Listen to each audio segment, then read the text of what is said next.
Netcasts you love. From people you trust. This is Twit. Bandwidth for the Tech Guy is provided by CacheFly. CacheFly.com.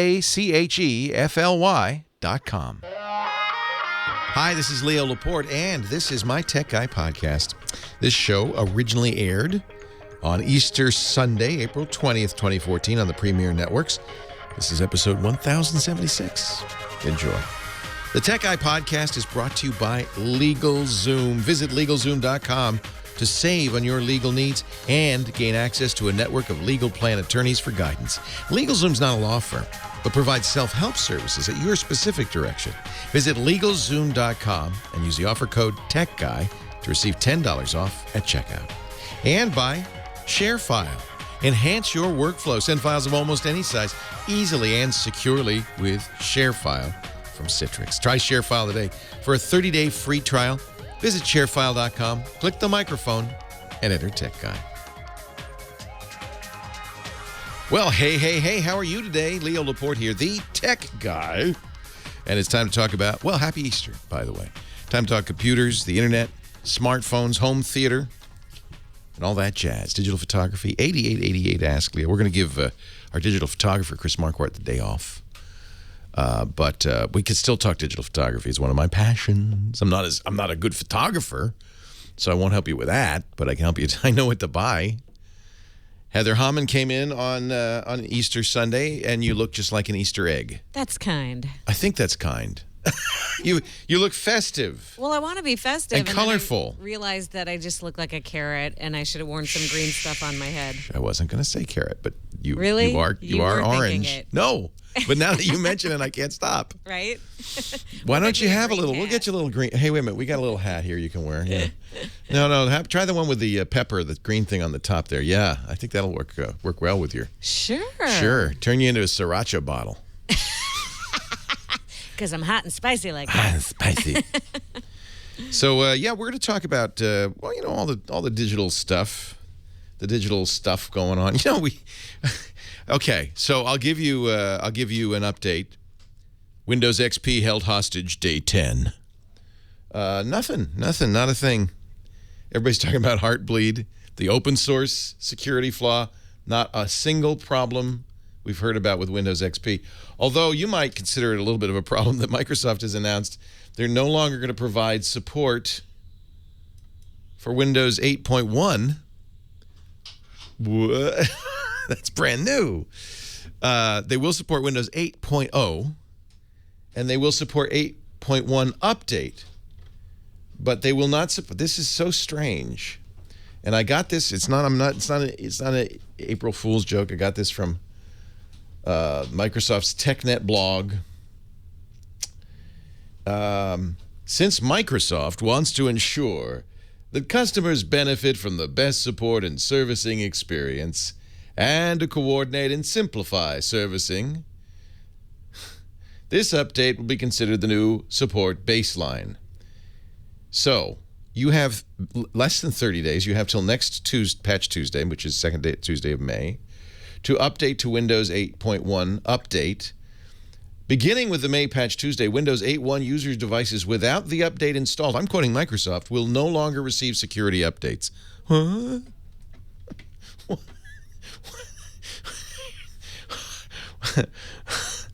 They were doing so well, weren't they? They were doing so well. The new Microsoft, everybody was excited and happy. Oh, they've turned over a new leaf. They're suddenly competitive. They fixed, or starting to fix the problems people had with Windows 8. Everybody was starting to smile on them. Their stock was even up a lot for Microsoft, And then what? So anyway, I guess if you are foolish enough to have updated to Windows 8.1, which I recommended, I'll take the heat for it, and I did, then you better get, it's been kind of nagging you, get Windows 8.1 update, get Windows 8.1 update, because you won't be able to get any more updates after that. Very weird. Now, if you've had a hard time updating Windows 8.1 to update 1, it's another thing Microsoft got to work on the naming thing, because it's You're not alone. I mean, I don't even know what to call the iPad anymore. The new iPad, the old new iPad, the new iPad. Windows 8.1, I do recommend updating to Windows 8.1. I do recommend, if you have 8.1, updating to the update for 8.1. And then if you can't update, make sure you've done all the other updates first, because it won't let you update until you've done the other updates. Then you can update. Or you could use a Mac. And just, ow, that hurt. That even I felt that. Ow. 888-827-5536 or Linux. There's a new Ubuntu. You can use that. The Linux people are now smiling at me. You don't want to get Linux people mad. You know, we've talked about Linux before. In fact, I think I'm very, Linux friendly here at the Tech Guy Show, and more so than some. But apparently not enough for some Linux advocates who say you should just tell everybody to use Linux. It's the right thing to do. It's worth getting at Windows 8.1 Update 1. It really is. And if the only issue, it's a minor issue, is that there still hasn't been the business update still hasn't done. So I don't know what if you're using Windows 8 in business. Why? What are you, crazy?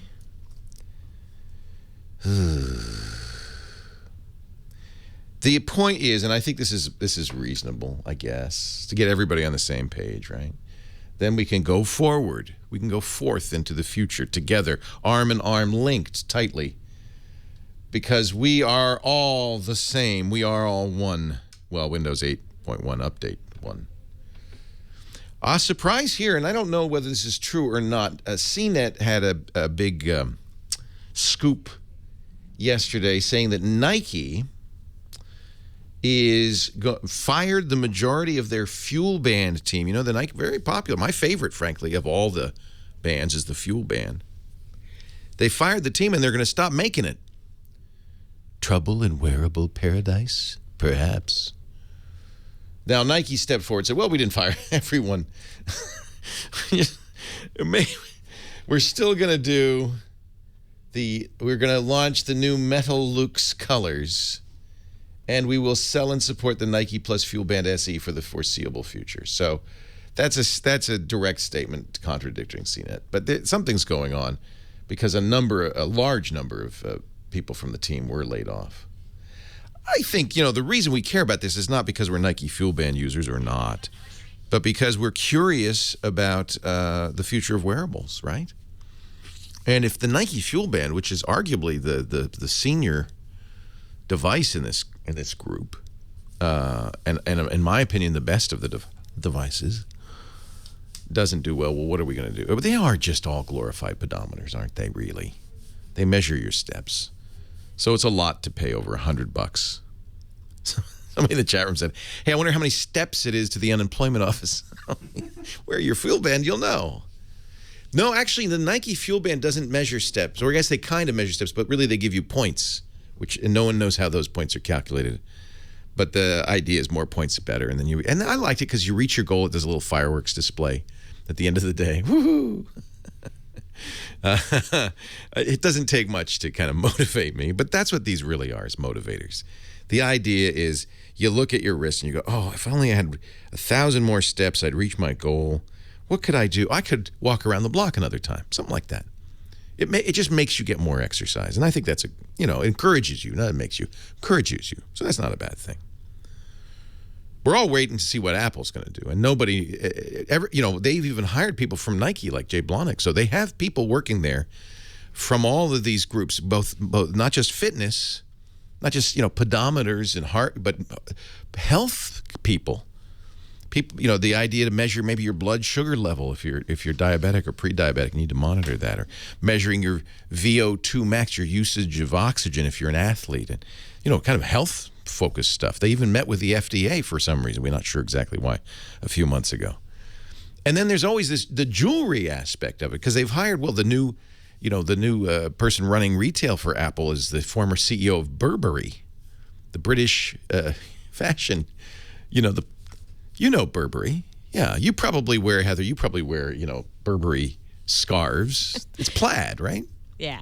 But it's a distinct plaid. And it used to be stayed. And this woman, Hannah Arendt, it just got knighted. She just got knighted or whatever, Order of the British Empire. She can't be knighted because she's not a British citizen, but she got something. She's Dame Hannah Arendt now. Dame Arendt. Seriously, I'm not making that up. She's a dame. And she got it because she took this staid old English raincoat brand and turned it into something hip and fashionable, like Abercrombie and Fitch or something. So she's at Apple now, doing maybe the same thing. Hey, we'll take your calls next. Leo Laporte, the tech guy. Apple has a dame and a sir. See, there you go. You got a Burberry wallet. Look at that. Is that this? Well, turn it the other way. Is that a Burberry plaid? Right? I knew you would. It is. It's very subtle because it's on the inside. Is that an official Burberry? Oh yeah. Oh yes. See the label? Did you get it in Burberry land? I got it on eBay used. But I really like Burberry, and I wanted the window for my special. I actually like Burberry too. I think. Oh, that's cute. That's your brother? Yeah. Oh. Oh. Oh. And then you've seen my faux Burberry scarves and what. Yeah, I like Burberry, actually. I always thought it was a nice look. Burberry is what you get in Chinatown for like $12. Right. That's their that's the big problem. That's terrible saying that. Yeah. Well, right. I mean, come on. The lady is a dame. That seems so unfair. If a guy gets knighted, he becomes Sir Johnny Ive, Sir. And a woman gets knighted and she becomes dame. It just seems, I mean, maybe that's America, because in America, a dame is a broad, but it's just a dame. I guess, you've got Dame Judi Dench. That's Damish. It doesn't seem as good as a sir. Evokes older woman. Wouldn't you want to be a sir? A sir is like Galahad. It's like knight is a round table. Dame. There needs to be a better equivalent. Yeah. Like what would be a female knight? Well, lady would be good, but I guess lady's taken. It's higher up. Yeah, it's higher up. We're getting all Downton Abbey. There's Duchess. Here. Yeah, there's a That sounds better. Downton Abbey has a Duchess, but no, that's even higher up. That's Duchess is just below Princess. Mm-hmm. It's like in the Army, you got your sergeant, your captain, your lieutenant, your major, your colonel, in the royalty and peerage, you got your king right here. You got your king at the top there, and then right below the king there's the Duke and the Duchess there. Oh wait a minute, is there an Earl? Where's the Earl going? I think the Duke and the Duchess is next because it's the Duke of Windsor. Now I just want to say Prince Philip's a Duke. Earl. Earl is the next one down there, right after the Earl. What about Dragon Slayer? Oh, I like that. Dame. What could we do instead of Dame? Not a Great Dane. Knightette. Knightess. What did I just call him, Sir? I guess Sir is such a masculine connotation. Sir Hannah Arendt. Sir Judi Dench. Yeah, they're stuck. You know what? This is the problem, basically, with nobility. It's kind of stuck in the past. Exactly. It's kind of like the definition. The story arc of all of Downton Abbey. Have you watched it at all? Watch it at all. Okay. Sorry. Excuse we me. haven't had this discussion Every yet. minute, twice. I just finished last season. Yeah. But I thought last season was much better than the season before. The season before was a little too potboilerish. Last season we had some, drama, but it was. I thought it was more. It was better. It was on simmer. Gotcha. Yeah, it was a little more on simmer. Boy, the people are dying, and it's like it's not good. But this season I thought was nice. It was nice. It's fun, but like a friend said, "Oh my God, Downton Abbey totally jumped the shark," and there were some things where I was like, "You think?"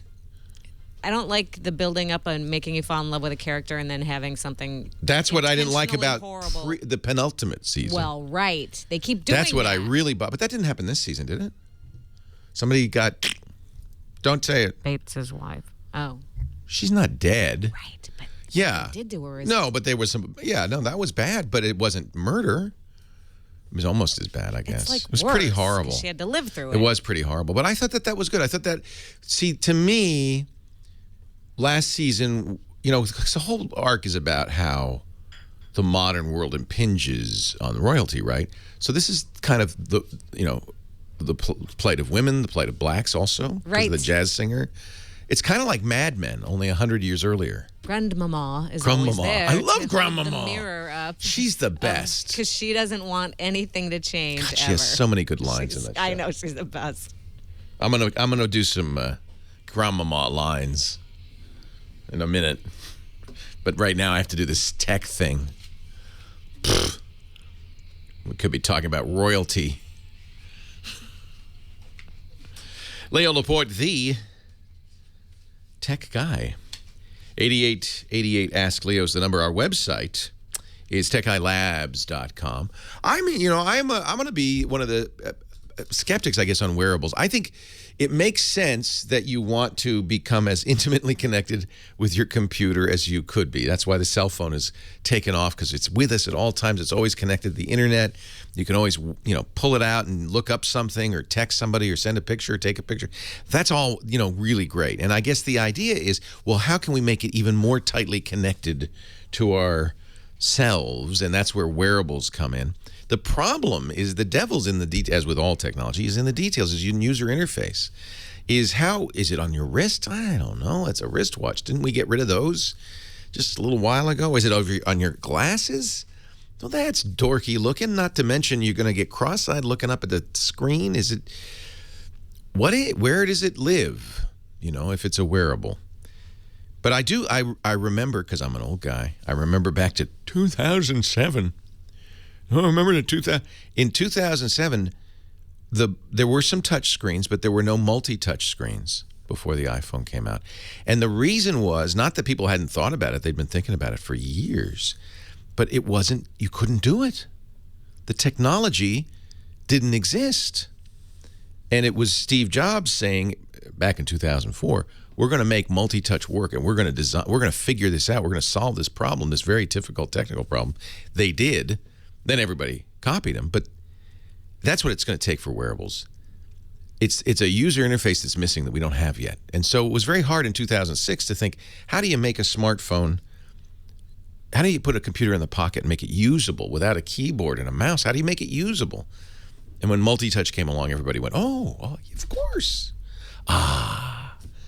It's natural, it's intuitive, but it's only intuitive after it happens. So I do think that there's some missing link here in wearables.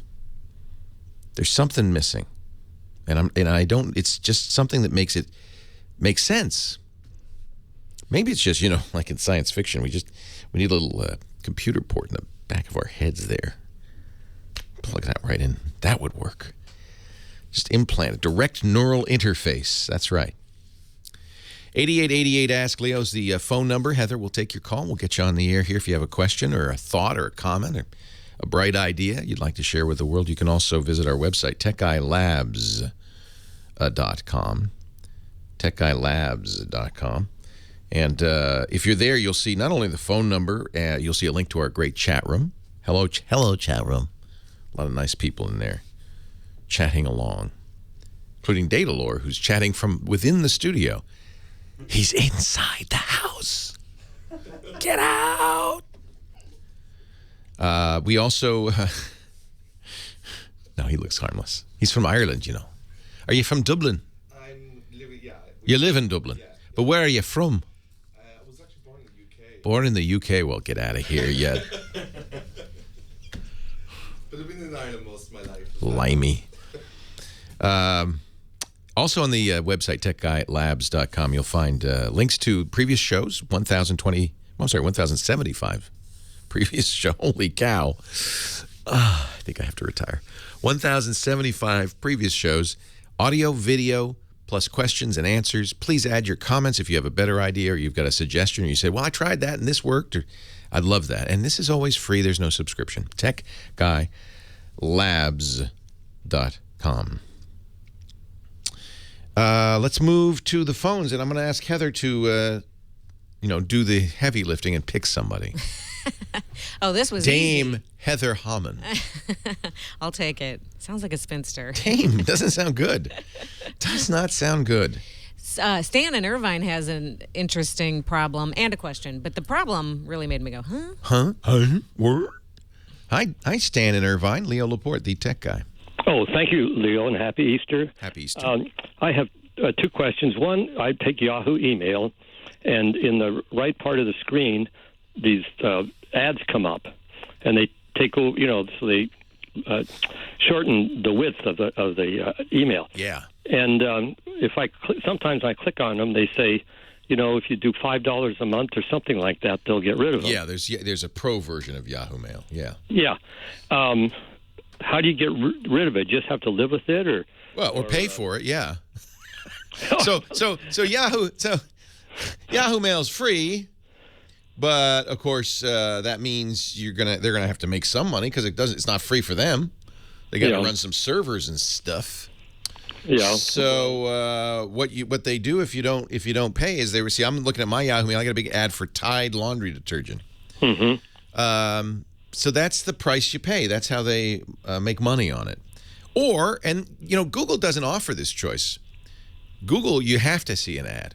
Yahoo, you can at least pay. Microsoft does this too. You can pay, and then you don't get an ad, and then they're making they're making enough money to pay for the service, and you don't see the ads. So if you don't want to see the ads, you have to pay. That's kind of the way it is. Do you want to get rid of the ads without paying? Yes, of course. It sounds like bribery. Well, you can do it, but I feel like it's unethical. But you can do it with something called ad block. Ad block. Okay. Yeah, there's ad block. There's ad block plus.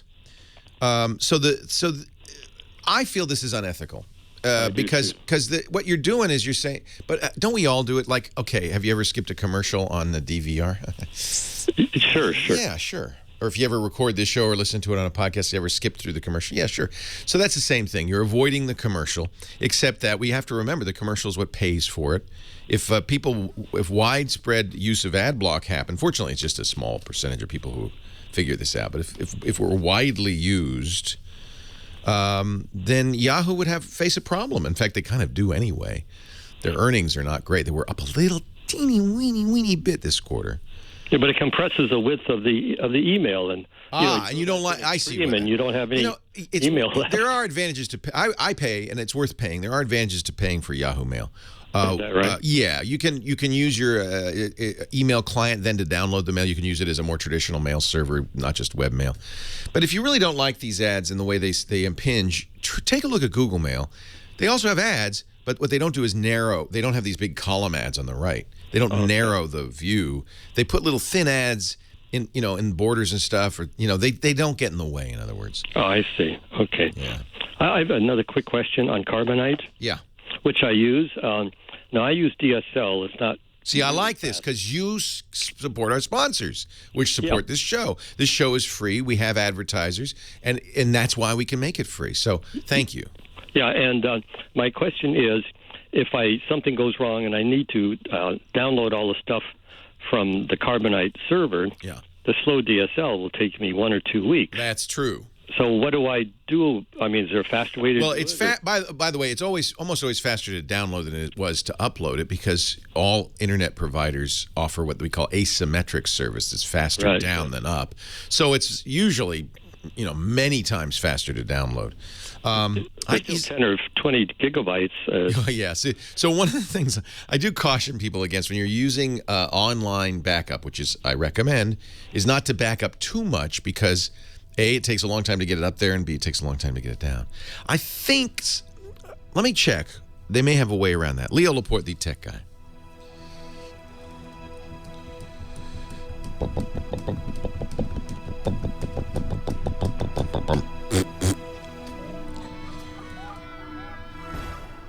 That's, 20 gigs isn't that much, is it? Shouldn't take him that long to download 20 gigs. That's a couple of days. He might have very slow DSL. People think this is going to break. They feel it's going to break. Any minute now it's going to broke. It's half broke, they say. Wow, you guys have sharp eyes. I don't know, Dave. I suggest we put the headphones back into operation and let them fail. What do you think, Chad? That's a very weird thing to say. What are you doing here so early? Say hello to Jill. Have you met? Yes, you have. Jill E. Duffy. Does anybody ever call you Jilly? Occasionally. You don't like that. Jilla? They get confused. Jilla. I'm going to do an ad. How about that, kids? When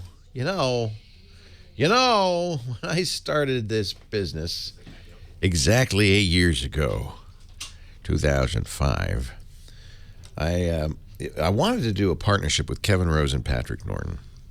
And they said no. But they did say, Kevin Rose said, but you should, dude. He said, dude. He said it just like that. Dude, you should incorporate. And he said, actually, don't even incorporate. Get an LLC. That'll protect you. And he said, I think he said LegalZoom.com. See, the thing is, it's not a law firm. I'm not talking about going to a law firm. LegalZoom lets you get a lot of legal stuff done that you can do on your own, self-help services at your specific direction. And there is a ton of stuff like that, including starting a business. This is a great solution. Not only is it much more affordable than an attorney, takes less time. You literally go through a questionnaire basically, and then there's $99, and then there's a state filing fee, and you can decide what state you want to be in. And frankly, when I did it in 2005 for $99, I think it was $99 then. We're still using. Don't tell anybody. We're still using those incorporation papers. We still run the business on this LLC. You could do a Chapter S or C Corp. I also trademarked the name of the company and our logo, $169 plus filing fees. For your family, a last will or testament, if you don't say explicitly what you want to have happen to your estate or your kids or your pets, the courts decide for you. That may not be exactly what you wish. So do it. They have a pet protection agreement. This is a big one, the healthcare power of attorney. If you want to make sure that your wishes are observed, they have the healthcare directive. This is actually a very good one. I did this too. You get the healthcare power of attorney, directives for organ donation, for resuscitation, all of that stuff. $39. Actually, it's going to be less because if you use our offer code TECHGUY, one word TECHGUY, you get $10 off. There's no reason not to do this. LegalZoom has been helping families and small business owners for 14 years. Just got an A+ from the Better Business Bureau. They're very, very reliable, really great people. And if you do need an attorney, they have pre-negotiated at very low flat rate fees legal plan, so you could talk to an attorney in your state. You can read their profile and unedited reviews before you do it. LegalZoom.com. LegalZoom.com. Keep it in mind. You want to start that business. There's so many. In fact, just visit the site and look at all the things you can get done. We use their registered agent service because I'm in Delaware. I'm an LLC in Delaware. Don't ask. This is where I wish they'd had this legal plan so I could have talked to an attorney and said, what state? But I think I read online. They got to get in Delaware, so I got in Delaware. Actually, it's fine. It's been fine. LegalZoom.com. Use the offer code TECHGUY. You'll get $10 off at checkout. Really is a great service. And definitely get that trademark. Even if you just I'm a blogger and I have a name for my blog, trademark it. Don't let somebody else steal your stuff. LegalZoom.com. 8888 Ask Leo. That's the phone number. 888-827-5536. That's the number. Esther called from Santa Clarita, California. Hello, Esther. Hi, Leo. Hi. I'm so glad we got a hold of you. I'm here with my husband, and we have teenagers, so we want to find out what... You have my deepest sympathies. Thank you. We'll take it. My daughter's 22 now, and my son's 19, so I'm almost at the end of this. I'm waiting. Horrible phase. 2 girls. Yeah. Oh, 2 girls. Yes. Oh, Lord. So we want to find out the best way to monitor their internet use and their phone use. Young teenagers or older? How old? 16 and 14. Yeah. So as they get older, it gets harder to do this, of course. As a 16-year-old, you can do anything you want in the house. She just goes to her friends. And, right. And you're out of luck. So I agree that parents should have every tool at their disposal. And goodness knows, and I'll tell you some things that I think are good things to do. But I think you got to be a little careful. The best thing you can do is to really have that conversation and kind of keep an eye on them, have the computer be in a public place in the house. As they get older, it's almost certain they're going to have a laptop, they're going to have a computer in their room because they want to do homework. It gets harder and harder. And there are mechanical means, software you could put on their phone and your computer that will monitor them. But it's also, they know it, and it's kind of a breach of trust. And As you're, did you have a diary when you were a kid? You wouldn't want mom and dad to read your diary. So kids need a little bit of somewhere that they can call their own. So this is a tough one, and believe me, I am not judging because I have been there, and I know how you feel. So here's what I did, and I think this is a good thing to do. I did it when they were younger, but I kept it on. It's a service called OpenDNS at opendns.com. And what you'll do is you won't put it on their computer. You put it on the router. And it's not even putting it. There's no software. What you do is DNS is the domain lookup, the phone book lookup that every time you go on the internet, you give it yahoo.com. It has to say, oh, what's the phone number? And it looks it up. And then it goes to yahoo.com based on a number. So that is a really kind of critical part of the whole process. By changing the location of the phone book, you can control where they can go. Because the phone book can say, hey, you're not going there. Nice try, Betty Lou. So that's a good thing to do. You can go into opendns.com. They have parental filters. A lot of schools, a lot of businesses use it. And you can say, I don't want them to go. And it's pretty granular. So you can say, I don't want them to go to gambling sites. I don't want them to go to sex sites. I don't want them to go to this, that, this. You can say exactly what they can't do. Okay. You can also, and this is very handy, set schedules for when the internet can be used. I found that the most useful with a teenager because a 16-year-old, they'll stay on all night. And then come 7 a.m., they got to get up for school. They're, I just went to sleep 2 hours ago. And that's, that's painful for you. So I think having a time limit, say, we're going to turn off the internet at 10 o'clock at night. I always did that. You can often do that in the router, too. The router may have schedules. Now, monitoring the phone, that's almost impossible. That's much more difficult to do. And that's why I say this is limited because they all have other computing devices with their own connections now.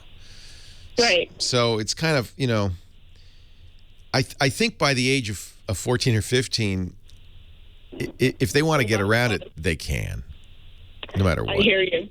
So really it comes down to having nice conversations with them. Now, if they're in trouble, that's another matter entirely. And, all bets are off as soon as you know the kid is in trouble of some kind, getting in with a bad crowd or using drugs or drinking. Then I think you have every right to get very aggressive and say, look, I want to know all your passwords. I want to know your Facebook password. I want to, it's my job now to keep you safe. But until they get in trouble, I think then it's best to have the conversation. There are contracts. Safekids.org has internet contracts you can do with your kids. I think that's a great idea because it makes it explicit what your expectations are of their behavior online. I like that idea. Yeah, isn't that nice? You can say, hey, look, we want to sit down. We know you're going to use the internet. You need to. This is your future. To be skilled at the internet is going to be absolutely imperative in any job you get. So we don't want to restrict your internet access, but we want you to act responsibly. It's part of the job. The school, I advise a school that they block Facebook and YouTube at the school, and I tell them, don't. Your job is to teach them, because they're going to get out of school, and guess what? Nobody going to block nothing. Your job is to teach them how to be responsible with access to it. That's the job. If you block it in the high school, they say, well, we don't want them watching YouTube. Well, then you need to make agreements with them, and you need to have punishments and consequences. But blocking it is too easy. It's an easy out. So I think that the conversation is the most important thing you can do. I don't know of any phone software that's really going to give you control over what they do. You can kind of, depending on your carrier, some carriers have, you can block numbers and stuff. They're for little kids. I tried this with my son when he was in 5th or 6th grade. They had a little kid phone, and you only had numbers that you put in. So you could only call mom, dad, grandma. And boy, it took him about 3 weeks to forget it and leave it in his pants, and so we washed it, and it was dead. And I don't think that was accidental. It's like, I don't want this little kid phone. I am not a little kid. I am a 6th grader. So you kind of have to. This is one of the hard parts about parenting, especially because we didn't have to deal with it when we were kids. So we have no template. Do you and your husband kind of understand technology? Yeah, a little bit. Yeah, that's the hardest thing when the kids know more. Yeah, the kids know more than you do. Yeah, and we try, and they know that part of having the phone and the computer is we're allowed to go on and look at whatever. That's fair. Want. I think that's fair. That, I need to know what your password is, and I need to be able to log. You may never use it. But also remember, I mean, as kids, we had physical privacy. We had diaries, and it was a breach for mom to go look at your diary, and it was just kind of understood. Mom, you don't read my diary unless I'm in trouble. If I disappear for a week, all bets are off. By the way, one of the best things about them don't tell them this. One of the best things about them having a phone is you can tell exactly where they are at all times. That's true. Yeah, turn that part on. The Find My iPhone or Found My, it's called the Android. Android has a name for it. I can't remember the Android Magic I Found You thing. Those are great because you can see where your kids are.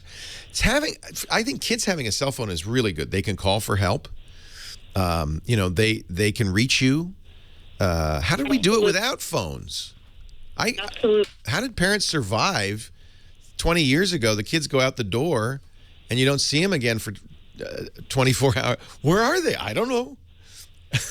Maybe they'll find a payphone and call me. I don't know. So much better now, isn't it? Yeah. All right. Well, all I can say is you have my sympathy. There's no really great mechanical solution. Do use OpenDNS. I think it's a great idea to have curfew. Maybe some families do a screen-free Sunday or some day of the week where they're just no electronics allowed. We're gonna have to actually talk to each other. That's a nice. There's all sorts of ideas.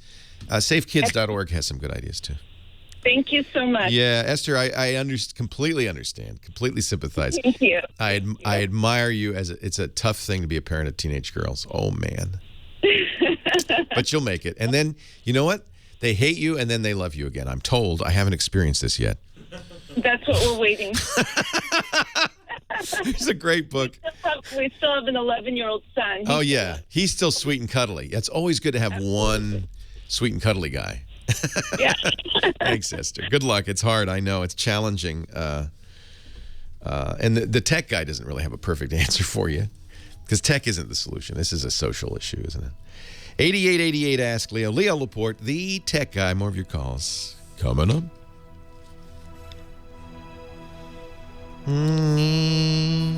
Or buy a shotgun, says Pack Rat. So you guys have kids? But you're thinking about this coming up. Yeah. Oh, so you do know. Yeah. She handles the filter software. So you do run filter software in the school? Yeah, we use iBoss currently. iBoss, yeah. We have to have that discussion all the time in the school.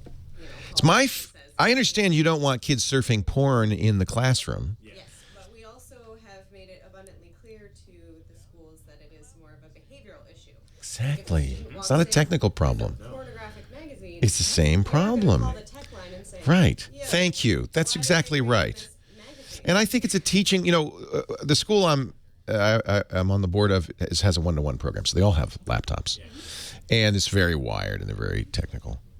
And I don't understand why they don't use it as a teaching moment. It's a small school, small classes.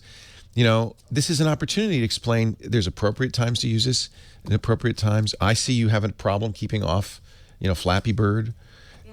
Well, what's funny is, a couple of our interns are students there. When Flappy Bird took off, it went from nobody having it to everybody having it in 24 hours. What are you going to do about that? That's worse than YouTube.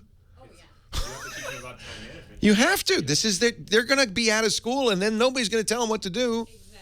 You better learn now. And that's kind of our whole thing. Thank you. Constantly. Yeah. This is a behavioral thing. I understand the administrators want to make it easy, have an easy fix. Well, that I completely understand. Yeah.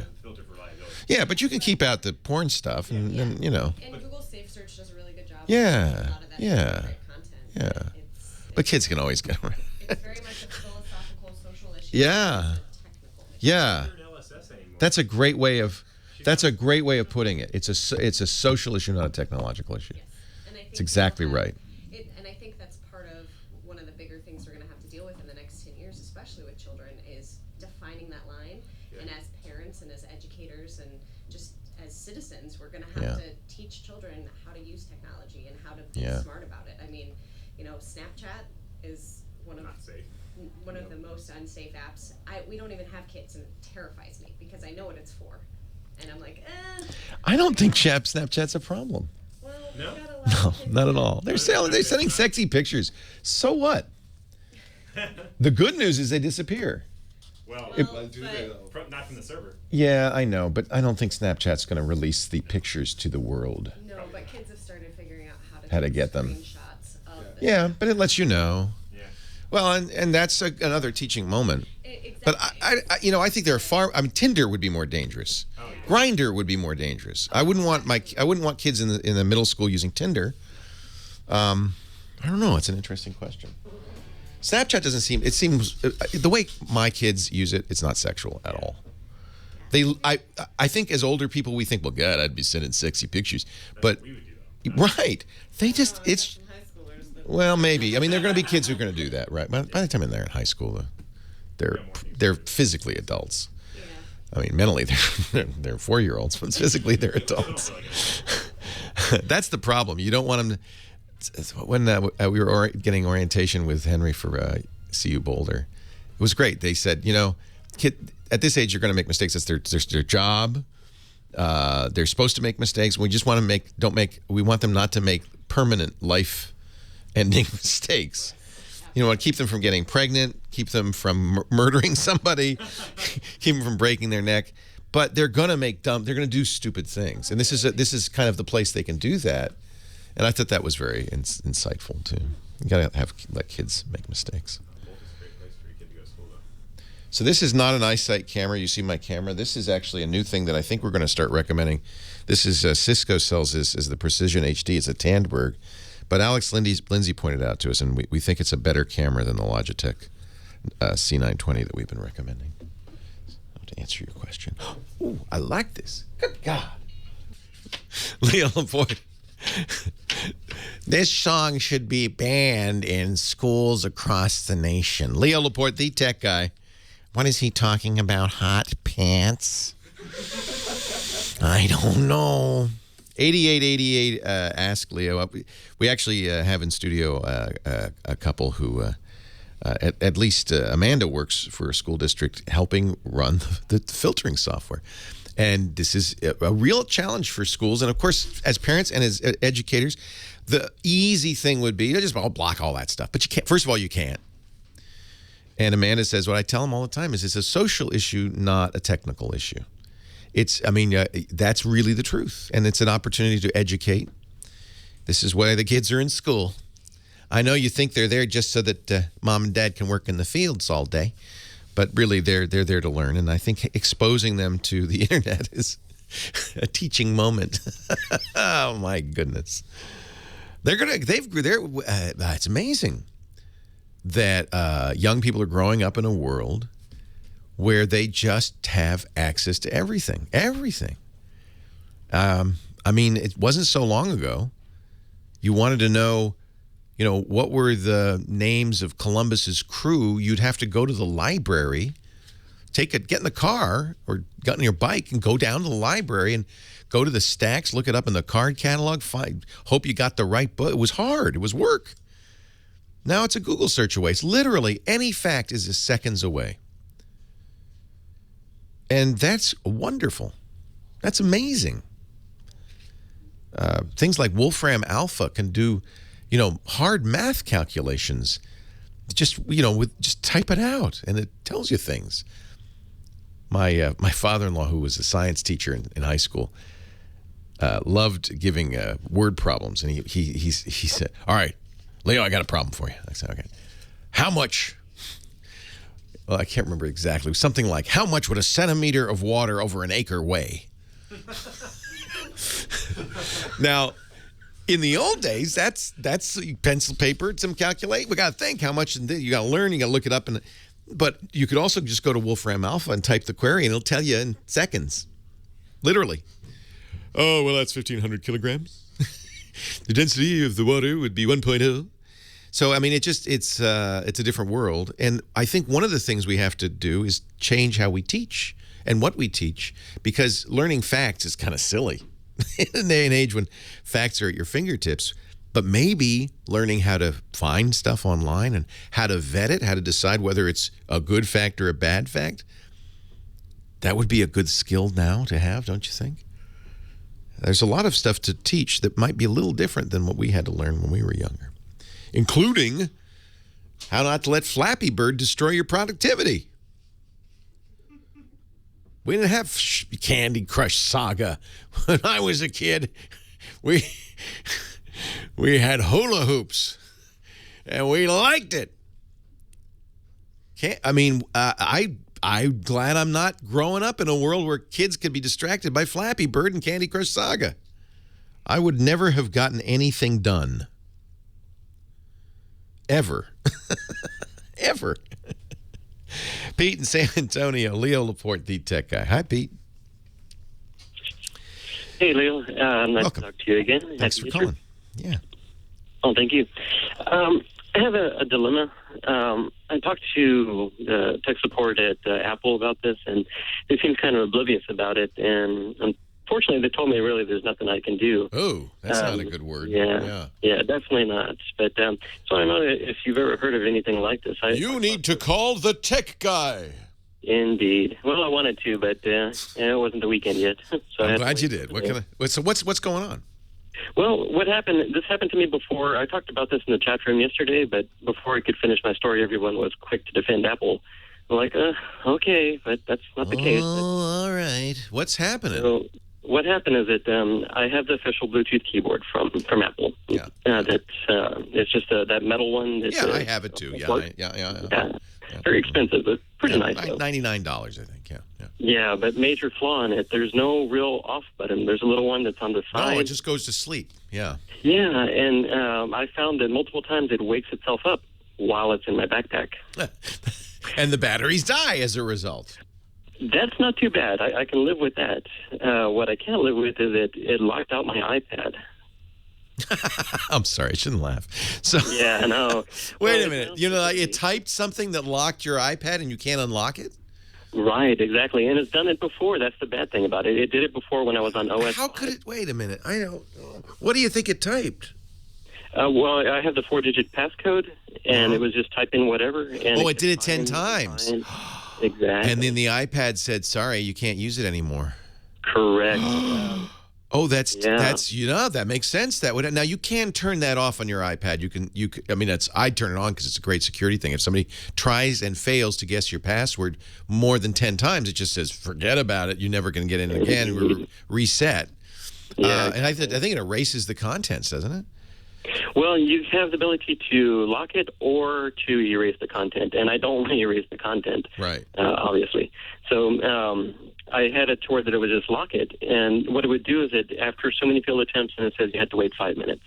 Then if you try more time, right? I know because our 11-year-old does that all the time. Oh yes. Mom locked the iPad. Let me try this number. Is it my birthday? No. Wait 5 minutes. Is it her birthday? No. Wait 5 minutes. Yeah, I've seen that happen. That's a very effective deterrent, by the way. Yeah, indeed. But after so many failed attempts, then it says iPad disabled, and you had to connect it to iTunes. Okay. I was on OS 5 previously. This was like a year ago. And I just connected it, and it said, okay, type in a new passcode, and I'm good to go. Right. Now on OS 7, there's that silly feature where it says, do you trust this computer? You have to say yes on the laptop and yes on the device. Yeah, they're trying to be more secure, right? Right, but that just killed the ability to reset the iPad. And I'm seeing this in iOS 7. You don't have the choice not to have this feature. It either erases the data or locks it. There's no middle ground. There's no forget it. Let them try over and over again. But there's no way to reset it now. So the issue is what do you want to solve? Do you want to keep the Bluetooth keyboard from doing that? Well, I would love to try to get back my data because it's... Oh, it's happened. It's happened. Oh, and you want to get it back. Oh, indeed, without having to do a restore. and that's where I'm stuck. Ooh, that's not good, is it? No. So I was going to tell you something like, just take the batteries out of the keyboard when you put it in your backpack. But now we have another issue. So it says, so you have it. So it says, well, hook it up to iTunes. Right. And then we'll unlock it. But it's not doing that. Why? Right. It says there's like a little loading bar, and it says, please do something. I forgot the exact verbiage, but please do something on the device.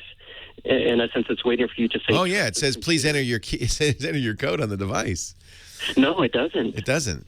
No, all it says is iPad disabled, and the screen doesn't do anything. You can tap the screen, and the little logo and the time. It Sounds like this is. It jumps off the screen. Okay, so you're in luck because Stephen here used to be an Apple genius. Actually, we've got two Apple geniuses in the room, and I don't want to. Well, I don't want to tell you what they did because when you said, "And I want to get my data back," they shook their heads. No. There's so could he use a third-party app to get to his data? Is it encrypted or? It's encrypted once It's that lock goes. it's so what the problem is that and this is all to protect you against yourself apparently. It encrypts the data. So even if you used something like Snooty or iPodder to look at the data, all you'd get is encrypted garbaggio. And it's Right. not back when you get his data back. So is there nothing he can do? You have to do a restore He has to do you have to. So the stuff on your iPad is lost unless he's got a backup. unless you've backed it up before this happened. Yeah, it's been a couple of weeks. But Yeah. Well, you can go. That's the good news. You can go back a couple of weeks, but anything you did in those 2 weeks. Wow, that's sad. But I found a flaw though, and I reported this to the Apple and Apple technician. I hope they do something about this. But you even mentioned it on a previous call that you use the Find iPhone feature. It's such a great feature. I use it all the time. Yeah. That gets disabled too. So if you lose your device, somebody locks it out. Hey, you can't find it anymore. Well, that's a bug because it should be. They shouldn't turn that off, right? You should be able to continue to search for it. You know, this has been a problem all along because before this, you could turn the phone off and then find my iPhone doesn't work. Turn the phone off, walk away, and then, until you turn it on again, there'll be no Find My iPhone. Security is it's a mix between convenience and security, and in this case, I think it maybe is a little too secure. Sorry. Leo Laporte, the tech guy. Here, let's see. This is from, I don't know if this is a sponsored article. Mac Phone Lab, recovering. I think confidence, simplicity, and trust. Three very. So this is a recent article. This is February 2014. It is a brand. It is a commercial product. IC Soft Mac Phone Lab. It builds on Apple's own tools for managing iOS data by letting you recover the contents of your phone directly via USB or giving you access to the contents of an iTunes backup file. If your phone takes a tumble, I think this is not to get through security. Well, it does say even if the device is locked. Tell you what, I'll put this in the, this is an ad. This article, but I will put it in the chat room. But it is an ad. And this is the program. IC Soft Mac Phone. That sounds like ET. IC Soft. Most reliable iPhone data recovery, but helping you recover lost or deleted data due to jailbreak. iOS upgrade. I bet you if it's once it's encrypted like that, you're screwed. You're screwed because it's encrypted. So that's what happens if you do that passcode lock. It's already encrypted once you put the passcode lock on, so it's not like it's suddenly encrypting it. It's always been encrypted. It doesn't work the same way the Mac encrypts. That's a live unencryption of each file that takes too much processors. So right. I think it's encrypted. So they pre-encrypted everything. Yeah, and then Android is definitely that way too. Right. The problem is that you can't even use iCloud to unencrypt it once that's done. If he has an iCloud backup, what is he really missing from the last 2 weeks? Yeah, that's the thing. He's got the backup. Everything's going to be in the backup. So. It's already syncing those photos.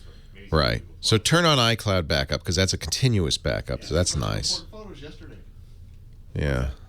Last week he took a bunch of photos. Yeah, maybe on the iPad with big like this, like in the commercial. Oh, ouch. Are you you want something to tide you over before the waffles? No, I'll wait for waffles. That's why I sync my photos to Flickr, Google Plus. We're having a brunch in an hour. Our show today brought to you by our friends at sharefile.com. The folks at Citrix have solved a massive problem for me. and I bet for you too. If you're in business, of course, you send out attachments a lot on your email. You know what I say, never open attachments. Well, that means don't send them either. It's insecure. It's a bad idea. ShareFile it solves this problem. You don't have to worry about bounce backs. You don't have to worry about security. You never lose control of your file. And yet people you send files to can get them easily. You know what? I do this all the time because I send files to other radio stations. In fact, let me show you my ShareFile. I'll log into it here. What's nice is I have a folder on my desktop. That's my ShareFile folder. When I record audio, I save it to that folder. It automatically syncs to this ShareFile cloud storage. I have a number of folders here. I have permissions, so I can say to, different people have access to this folder. When I can set it up, in fact, I do, that when I upload a new commercial, they automatically get it. They get an email notification. But I can also email people. So let's say I've got a recording for the latest stamps.com ad. I want to send that. I can send it in an email. If I use the Outlook plugin, it looks just like an email. Or I can say, I'm going to get a link, a special secure link, and you can even set parameters like require recipients to enter name and email address, or how many times they can download it, for how long, things like that. That link, that secure link, is great because when I send it to them and they click on it, they get a very simple site. They don't have to sign up for anything. All they do is they press the download button, and they get the file. It tells them what the file is, how big it is, how long it's going to take. It's got my branding on it. Boy, this is great. I want you to try ShareFile right now. If you're in business and you're sending files, contracts, presentations, that kind of thing, sharefile.com. Click the microphone at the top where it says podcast listeners. Click here and use the offer code TechGuy. 30 days free. Sharefile.com. Click the microphone. Use the offer code TechGuy. So how you doing? You good? Are you? That was good, huh? Isn't that good? This is me at my high level of caffeine. You're pretty calm still. Okay. Maybe you should have another cup. I want to see what happens. I can always tell when Lisa's had a little too much coffee. She starts talking really fast. Actually, she says she's not caffeinated. She's just always like that. And actually, that may be true. That may be true. Calms you down? Yeah, you drink some before you go to bed just to smooth it. Bunch of nerds. Data lawyer goes, yeah, I do. Of course I do. You know what, though? I use Kerrygold Irish butter for all my cooking. Ooh, extra good stuff.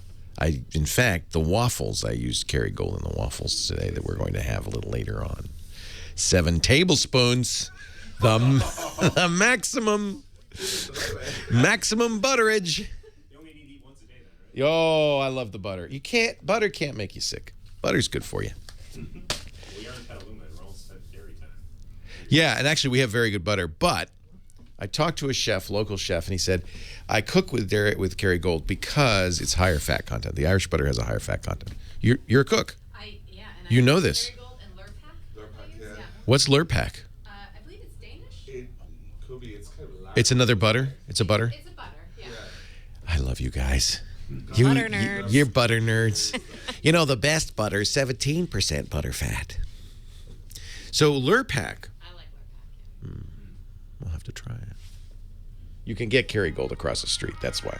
I haven't seen Lurpak, but I'll have to try it. What do you cook with this butter? Oh, I bake a lot. Do you? I love to bake. I stopped baking because it makes me fat, but then I decided, I don't care. I'm going to be fat. He loves you not. Homemade donuts is a terrible idea. Oh! Okay, stop it. Well, hey, how are you today? Leo Laporte here, the tech guy. And we're taking your calls, answering your tech questions. 8888 Ask Leo. I have looked to try to solve this problem. I feel so bad for our last caller last hour who said, my keyboard, it was in my backpack. It unfortunately locked my iPad by just typing numbers again and again and again, and then hitting return, and then typing numbers again and again, and hitting return and type. And if you do that 10 times, the iPad goes. To turn it off, hold it down until the light goes off. That's another suggestion. You don't have to take the batteries out of the keyboard. You just turn the iPad off all the way. No, not the iPad, the keyboard. Or the keyboard. Oh, you press and hold that button until it goes, and it won't turn on again? So what you think of as turning it off, which is tapping it, just puts it to sleep. And then it wakes up again whenever it sees a Bluetooth device and goes, hello, I'm awake. What do you want? But if you press and hold that button on the side, and that's true on the Magic Trackpad too, and you keep it and you keep holding it, it'll go, and then the light will go off, and it's asleep. There should be a switch so you know. That is about the worst consequence I can think of. Anyway, we've done some research. I've got not one, but two Apple geniuses in the studio today. Former, or they wouldn't be able to speak, former Apple geniuses, and they say, there's nothing you can do. Fortunately, you got that backup. But a good suggestion, Stephen had a good suggestion, which is if you have an iPad, of course, one way to back it up is to hook it up to iTunes, and then it backs up, and it takes a while, and now you've got a copy on your hard drive. And I wouldn't not do that. I think that's a good idea. But he also suggests turning on the iCloud backup, because then it will also back up all the time whenever it's online. And that way, you backed it up 2 weeks ago to your computer, but if you have iCloud turned on, you take a picture, it gets backed up almost right away. So you have an additional kind of protection in between physical backups. And I think it's kind of like carbonite for an iPad, really, isn't it? So I think that's a good idea. Wow. And I'm just sorry. You had an unfortunate confluence of bad things happen. Terrible. Terrible. 8888 Ask Leo. Marcos is in Glendora, California. He's next. Hi, Marcos. Hi, Leo. How are you? Thanks a million for taking my call. Thanks for calling. I really needed your opinion on... I want to purchase this Sony 4K TV, which is on sale right now at Best Buy and Fry's for $39.98, the 65-inch, and you get free the media player with it. And that's a good deal. You know why they give you the media player? Because there's nothing else 4K in the world. So correct. Sony has to give you a hard drive full of movies, and they periodically update that because nothing else is ultra. It's called Ultra HD. It's the new past HD, high res, and it looks gorgeous. The big issue for the 4K is there isn't any content. So, boy, that's an amazing price. I can't believe they're offering it for so little. And did you go look at it? Does it look great? Oh, my God. I'm in love with this TV. The design is just amazing because also Samsung has a 4K and also Sharp, but they don't look the same. The design is just unbelievable, the Sony. But my question is, should I invest this on this? It's a lot of money, $4,000 for a TV. So I just... You're asking the wrong guy. I paid $10,000 for an OLED TV. You're really asking... Oh, spend the money. It's TV. It's no amount of money too much for high-quality television. Actually, I'm going to be practical here. I don't think it's time to buy a 4K TV yet. Okay. Because there's so little content for it, and there's really no way to distribute it. I can't believe it. $3,000 is an amazing price for this thing. It's $4,000. $39.98 is the price right now. It went down another $500 this week. Okay, it was $4,500. That's an amazing price. The other issue I would have, and it's a big TV, which is nice. The size is good, 65 inches. Oh, it's beautiful. And actually, that's not a bad price for a TV of that size. Okay, my other question is, they said that the DirecTV or the other cable companies are going to be showing already shows on 4K format. And also, Netflix is going to stream on 4K. Is that true? Is that the future? Yeah. Netflix this year will start streaming. There's 4K on YouTube even, but the problem is your bandwidth isn't sufficient to do true 4K. It has to be so heavily compressed that you're not going to see any benefit to it. Let me look. The thing I'm most curious about, I'm looking at the specs for this TV on the Sony site. The thing I'm most curious about, sometimes they lower the refresh rate to give you this super high resolution. And they certainly do it on computer monitors right now, and it's a bad thing. But I can't see here. It looks like it's it's standard in every respect. If you love it, it's going to look great, but don't expect to get new content. The only content you'll be able to get is the stuff Sony gives you on that streaming media player. Correct. You will, your bandwidth is not enough to watch Netflix 4K. They're offering it now. There is 4K content. House of Cards is 4K. The second season you can download in 4K from Netflix. But I don't think I don't know how much bandwidth you need. My guess is it's well over 2 gigabytes an hour. And for most people, that's too much bandwidth. What kind of internet connection do you have? I just have Verizon internet. Oh, do you have FiOS or you DSL? Oh, no, it's DSL, Verizon. Yeah, so probably it's what, 10 megabits? I'm not sure on that. I think with 10 megabits you will not see 4K. Okay, another question, Leo, quick, is they offer this HDMI cable between $70 to $200. No, just go to Monoprice, get the $10 cable. Chocolate and. Yeah, no, it's not. HDMI cables, there's no benefit to the special gold plating, oxygen-free, doesn't do anything. It's digital. A digital cable, get the cheapest one. You get the $2 cable from Monoprice.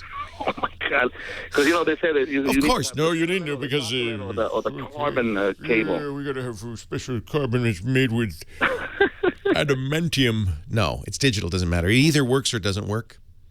The analog cables, it did matter. You could have... Analog signals can be degraded, but on a digital cable, either the data gets through or the data doesn't get through. If it gets through, it's perfect. If it doesn't get through, it's black. There's no middle ground. So unless you're doing 50 feet, but as long as you're doing less than 10 meters, nothing to worry about. Okay. What about the service plan? They have a service plan for $7.99 that includes 5-year program, including installation, and they deliver and all that. It's too pricey for me. Yeah, I wouldn't. Those, it's insurance, right? And they make money on it. Yes. And it's based. It's 5 years. Yeah, and they make money on it. If your TV fails in 4 years, you'll be really mad at me for saying don't get it. Oh, jeez. Well, yeah. So understand, you're self-insuring. I never buy, even on that $9,000 TV. I didn't buy a service plan. Now, what you should get is calibration. If you're going to get a TV, you're going to spend that kind of money on a TV. Get a certified calibrator to come in and make sure the color is right. At first, you'll go, gosh, it's not as bright as I'd like it, but you get used to it, and it's truer color. The color the TVs come out of the box come with is not right. It needs to be calibrated, okay? Oh, okay. That's a good... As long as you spend $4,000 on a TV, spend a few $100 on a calibrator. A person that comes in and calibrates. As long as you first of all, that's a great price. They've cut $3,000 off this. They're really trying to get this TV to sell, and the reason is it's a catch-22. Nobody's going to buy the TV unless there's the content. Nobody's going to make the content unless there's the TV. So Sony is trying to jumpstart this market by giving you a great deal on a 4K, hoping that then more and more 4K content will come out. But right now, we don't have a format. There's no Blu-ray disc for 4K, for UHD. So there's no way to deliver. The internet's not fast enough. They're doing the best they can, which is this hard drive in a box that downloads movies overnight. You're going to look at what's on that box because that's what you're going to be watching. Well, now, what it does do with HD is it up. Yeah, right. There's movies on there. Movies are being shot in 4K. So it's not a big stretch to make it available. The problem is how do you get it to the customer? It's what we call the last mile problem. It's not a big deal. That's going to come in the future, though. The thing that's going to come in the future. Oh, yeah. Oh, yeah. I think 4K is real. I didn't like 3D. I did not buy into it. But I think 4K is absolutely real. Even more important, high frame rate. When you combine the two, you get an amazing experience. So, hey, spend the money. Enjoy life. Leo Laporte, the tech guy. On your deathbed, I doubt you'll go, I wish I hadn't bought that ultra high def TV. Gosh darn it, I knew that was a bad idea. Well, it will get less. It will get less expensive. It's a real issue because there's just so little content. What they do is upscale HD for most of it. It's the same thing happened with HD. I mean, there wasn't any content for HD, but HD is easier to get to you. The content's there. Yeah, the industry is settled on 4K. I don't know what the answer is, my friends. I don't know. It's good for you to be here. I think it'll give you a good idea of kind of the attitude, right, that we have. I have. Now, you don't have to copy my attitude. But it's kind of the network's attitude is somewhat similar. I mean, you should have your own attitude. Yeah, no, but really the attitude mostly is the user first, right? And you would have that anyway. But sometimes, when you see in the trade press, people are like unwittingly advocating for companies. And it really isn't. That's not what we're here to do. We're advocating for the user. We're users advocating for users. And so most of the time the companies are screwed up and wrong. Like Apple. Hey, I have to say, though. No, I'm just kidding on Apple. But I have to say that I know. I see the Android. I don't know what happened to you. You went terribly wrong. Oh. Whoa. I like this. Have you played with the M8 yet? Not yet. Here. I'm going to make you unhappy. Well, I really like pure Android, and I'm not going to spend You know what? It's not. They didn't screw up Sense too bad. This is a much more moderate Sense. What was I going to say? So my Mac Pro I had a lemon. Bad lemon. Well, I thought it was RAM. I got a new stick, and it still screws up. It reboots and stuff. And then the higher level escalated guy said, "Yeah, we're doing a capture. Let me see if you're in the serial number." And I was just outside. So he said, "Well, let me talk to engineering and see if they'll extend it." And they said, "No, we don't want to extend it. We know what's wrong." But I did. I got it, and I got a brand new one. It's beautiful. It's like, I've been like this whole time subconsciously just waiting for it to reboot, and just knowing it's just going to work like my other everything else was. It's so nice. I love Macs. And I support an office of 99% Mac. Yeah. No, I'm a Mac. You're a Mac person. I see your laptop. That's good. She got an iPhone. Although, who's your carrier? AT&T. Okay, I'm going to give you, before you leave, I should have brought it today, a Nexus 5. I've used it a little. But you should have it. Well, we have to keep. Yeah. Well, I tested the Samsung Gear Fit. And Good. I needed the Nexus 5 for that. Oh, so you got a Nexus 5? Well, PC Mag got two Nexus. You can have this S4 if you wish. I have a Galaxy. Here. Car, No, I want to make sure you're Android literate too. Oh yeah. But you are. Yeah. But I'm not. I'm getting rid of my Nexus 5. So. Okay. Hello, darling. How are you? So Jill decided to watch The Tech Guy, which I think is a very get out of her coffee, which I thought was a very good idea. You gonna break? I am, for moments. You gonna make it breakfast? Yeah, it's the Moto X is better. Moto X is and I miss a lot of the Moto X stuff, but the camera's so bad on that, and this camera is really nice. I like the Nexus 5 camera. It's not bad. It's okay. Yeah, it's almost. This is great. Well, I carry this though too. So. Yeah, well then, yeah. If you have a real camera, yeah. This is nice. Happy Easter. No, because she's a Moto. She'll be fine. Yeah, I know she loves it. Yes, I know he's my baby. Leo Laporte, the tech guy. We're talking high tech. We're talking computers. Talking the internet. 8888. Ask Leo. That's the number. 888-827-5536. Toll free from anywhere in the U.S. or Canada. Outside the U.S. or Canada, you can also use Skype. It won't cost you anything because it's a toll-free number from Skype out. 888-827-5536. Heather Hammond. Carrot lady. You don't look like a carrot. Now I do. Now that you've said that. Oh, perfect. Wait a minute. You look. Now I see. Freshly You're plucked lucky from the the ground. Easter bunny didn't eat you up. Well, you should see my legs. I mean, you can't because he did eat them. So, Who okay. has been drinking mimosas already? So, not me. Don't look at me. We are having brunch in the studio today for Easter. Did you know the Easter bunny came to our house, and he ate half the carrot, but I think he gets a lot of carrots. And he left footprints in the backyard. Oh, my God. I couldn't believe it. Did you leave anything else? Yeah, he left candy and eggs. Are you sure that was a chocolate? So, do you eat the which part of the bunny do you eat first? I haven't eaten a bunny in ages. Good I don't for you. even remember. Yeah, ears. Ears, I think, yeah. Ears. It's always ears.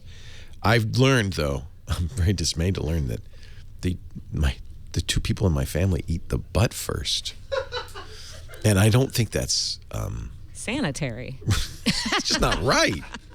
But apparently, I think there is a kind of a diverse of opinion on this. Which part of the bunny you devour first? Right. Republicans, Democrats, bunny ears, bunny butts. And apparently, Abstruse has told me, and Abstruse knows about, what do you call bunny culture? Rabiculture. Knows about this stuff, and he says never feed rabbits carrots. It can kill them. The roots can kill them. Only feed them the greens. So we're gonna just Bunny, stay away from Heather. Just eat her hair. Who should I talk to next year? Oh my goodness, we got to talk to Jose in New Orleans. New Orleans, the Big Easy. I love New Orleans. Hello, how are you, Jose? Hey, Leo, long-time fan. I've been following you since the screensavers and call for help days. Oh, hey, thank you. Hey, I got a question on Keyloggers, hardware and software one. Yeah. The idea that you could have something hidden on your computer that would record every keystroke. There you go. I have a program that captures my copy clips, and so I can keep my my passwords and usernames, and all I have to do is paste them. Yeah, that's a good idea. Will Keyloggers record those? You mean when you paste them in? Yeah. No, not normally. It depends on the keystroke logger. Most keystroke loggers are watching for literal physical keystrokes. So sometimes you'll see, sometimes you'll see software will do an on-screen keyboard to avoid that, or do what you're doing, which is it pastes those in.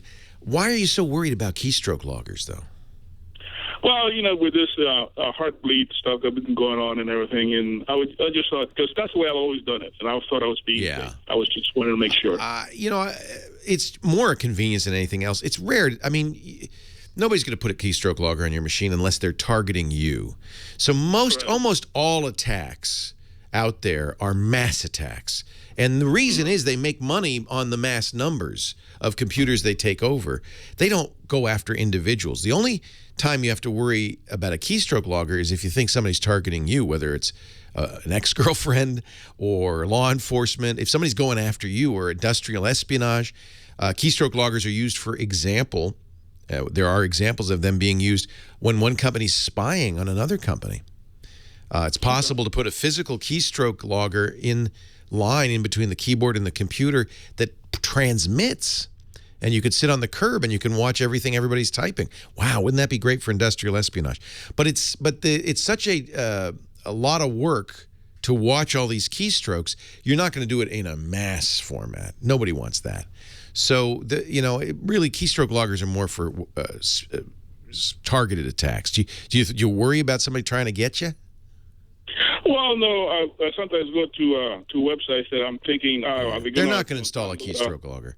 It's just not. It's too much trouble. I mean, they could, but it's too much trouble. They're not really that interested in doing that. But most of the time, almost all virus attacks are designed to either take over your computer so they can use your computer to attack other computers, or just to get you to click on things, like to change your home page, change your search page, so that they can make a penny or two per click. And in both those cases, it's that they need to commandeer thousands, or more likely hundreds of thousands of machines before it's profitable. So a keystroke logger, I mean, the theory would be, okay, a bad guy, here's where it could be used. A bad guy goes to the library. It's conceivable, it's possible, it's doable. They put a little program on a USB thumb drive. Surreptitiously, when the librarian's not looking, just go to each computer, put in the thumb drive. In about 10 seconds, the thumb drive can install a keystroke logger on that computer. You go all the way down. Then 3 weeks later, you come back, put the same thumb drive in. It says, I'm already installed. Let me just download all the keystrokes. Now you've got megabyte on them, and you could do this so quickly and easily. Megabytes of keystrokes on your thumb drive. You go home, and now at your leisure, you go through them, and you try to match up logins with passwords. So somebody types, bankofamerica.com, you see that, and then they type their login, you see that, and then type their password. There's no, you're only seeing the keystrokes, so you have to kind of figure it out. That's a kind of attack, I guess, could happen. It's a lot of work. And if you don't have two-factor authentication turned on those really important things like banks, you want to, because that stymies it completely. Even if somebody's got your password on your bank, if the bank sends you a text message every time you log in with a 6-digit code and you have to enter that code, even if the guy got your password, he's not getting the code. So that's my suggestion. Don't worry about keystroke loggers. Just practice safe computing. Be careful what sites you go to. Don't download software from strangers. Make sure you have good, strong, long passwords. And what you're using for your passwords, by the way, is a great thing because you're using a password vault that keeps track of your passwords. Make sure you use one that generates good, long, random, garbage passwords. The more random, the better. And keeps track of them. And then pastes them in. Oh, that's a great... Not only is it a convenience, it's really more secure. We always recommend LastPass, but there are lots of companies that make these. LastPass is the one I use, and it's my favorite. And then finally, if a site offers what they call two-factor authentication, do it. Do it. It's maybe a little less convenient, but Google does it, Twitter does it, Tumblr does it now, Facebook does it. Almost every bank does it. If they don't, they should. And tell your bank, please turn on two-factor authentication. In most cases, you'll have something that'll give you a 6-digit code that you'll be required to enter at the same time as you enter your password. That 6-digit code changes every 30 seconds. It's unique to you. So if the bad guy doesn't have access to it, he can have your password and he still can't get into those accounts. Sometimes they send it via a text message, or they'll use an application on your phone like Google Authenticator that will generate it.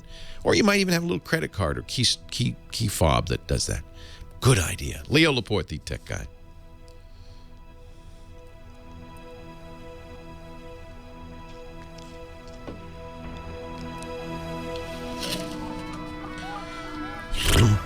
Ba-da-ba-doom-bum. Ba-da-ba-da-bum.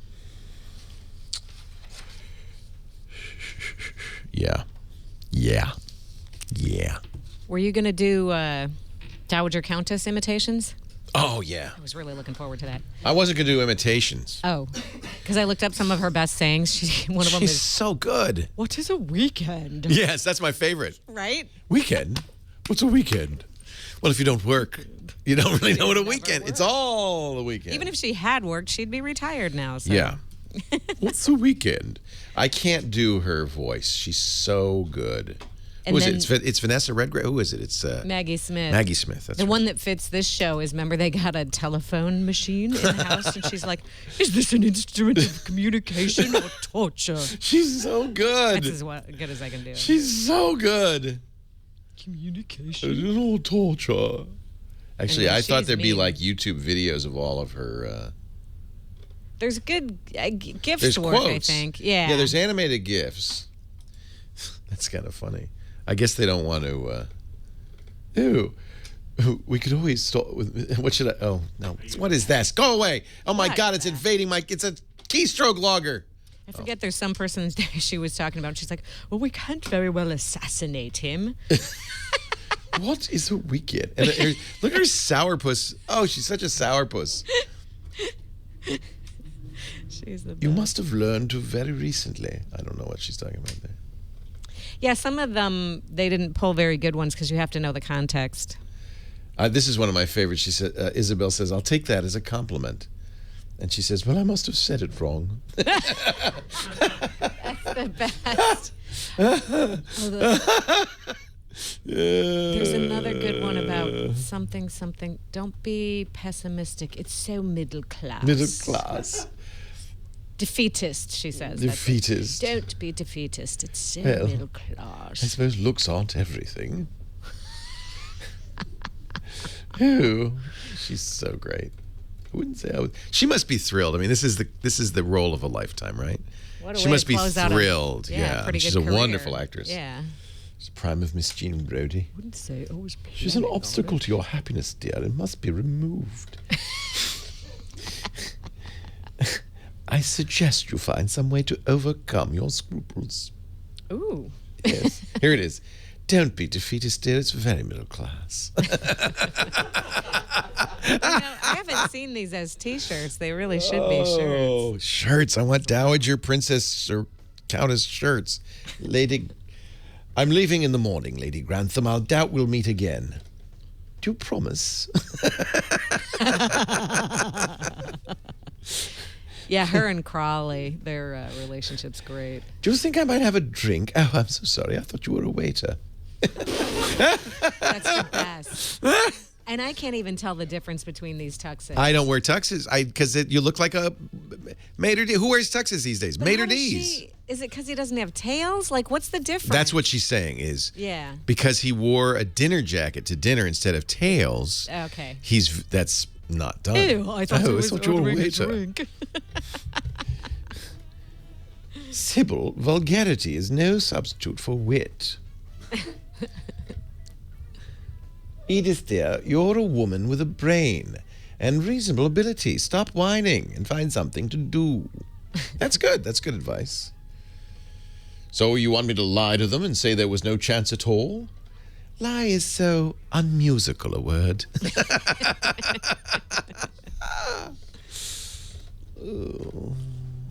Leo Laporte, the tech guy. Phone number 8888. Ask Leo. 888-827-5536. Toll free from anywhere in the U.S. I guess I should give you a Heartbleed update. I talked to Bruce Schneier last weekend. He's the guy, one of the, I think, most highly regarded security experts, independent security experts out there. His blog, Schneier on Security, is must-read for everybody. He's what I like about him is he's a realist. He's not a Chicken Little, the sky is falling. He deeply understands crypto and security, but is also, I think, very realistic about, what's going on. He doesn't pump it up for sensationalism. And he said Heartbleed, when it first happened, he said Heartbleed on a scale of 1 to 10 was an 11. That's serious.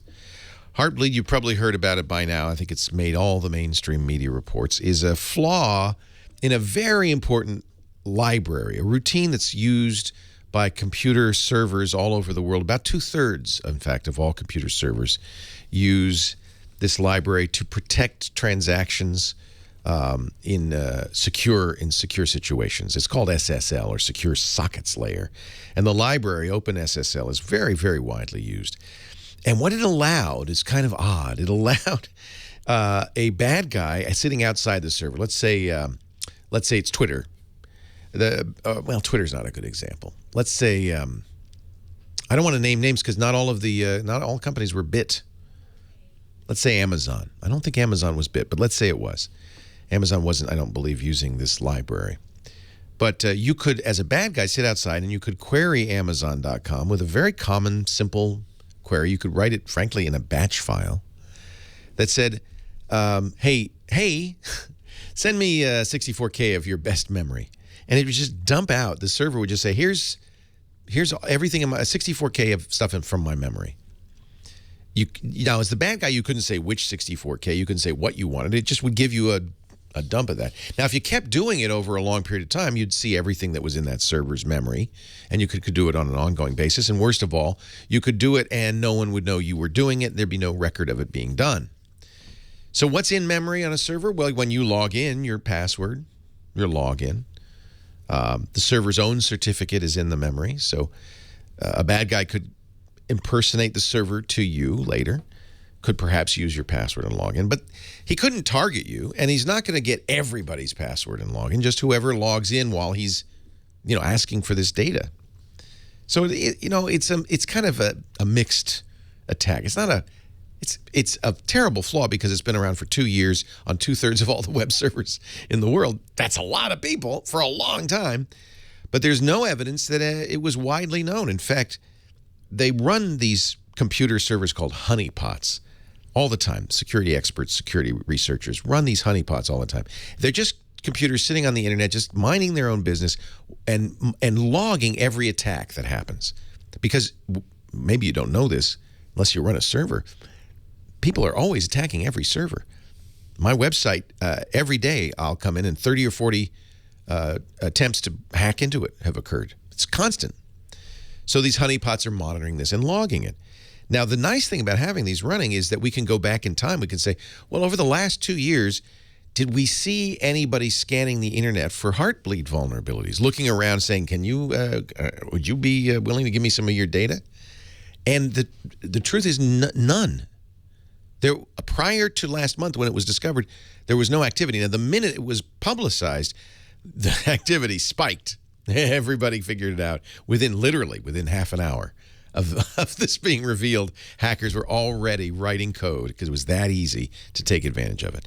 So the good news is it's unlikely that there was widespread use of this vulnerability. It's possible that there was some targeted use.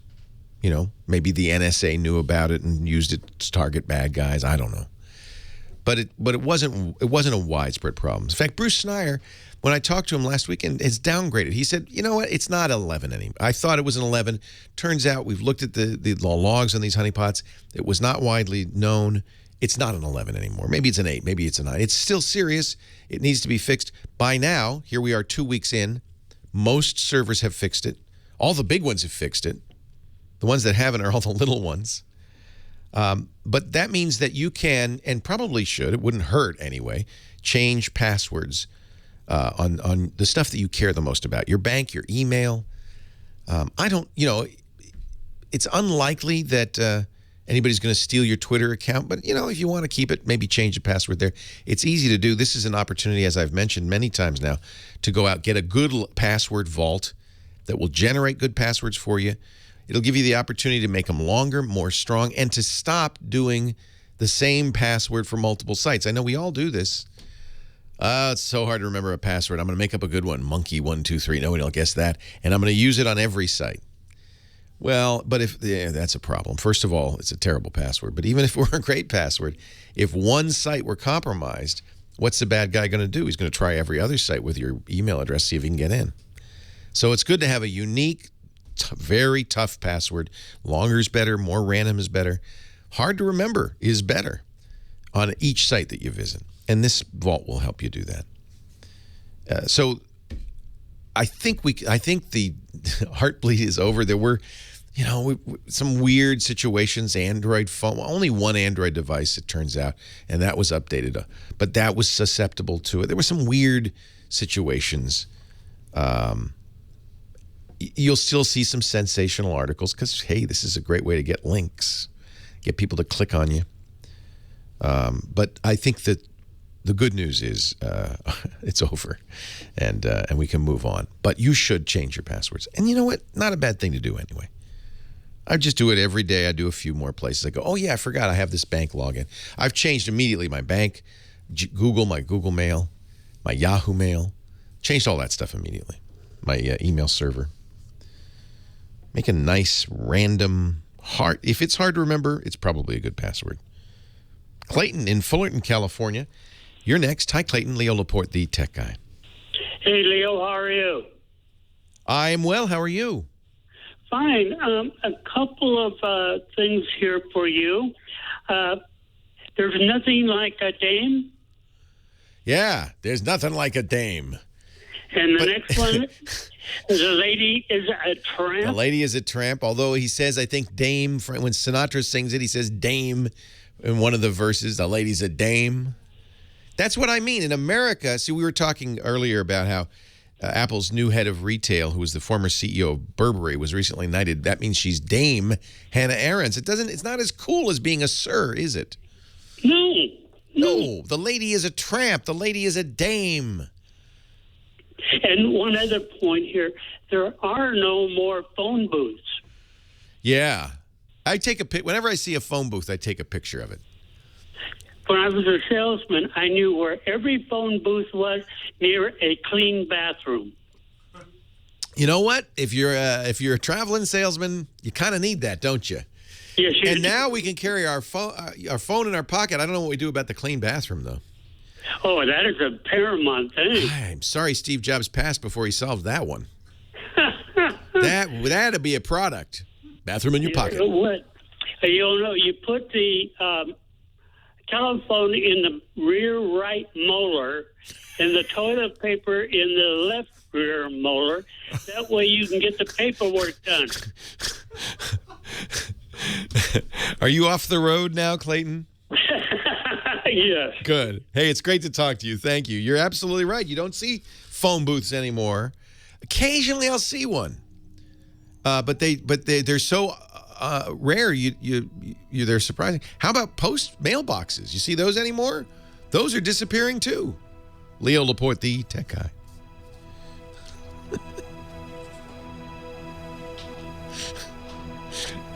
You put the toilet paper in your left molar and the phone in your right molar.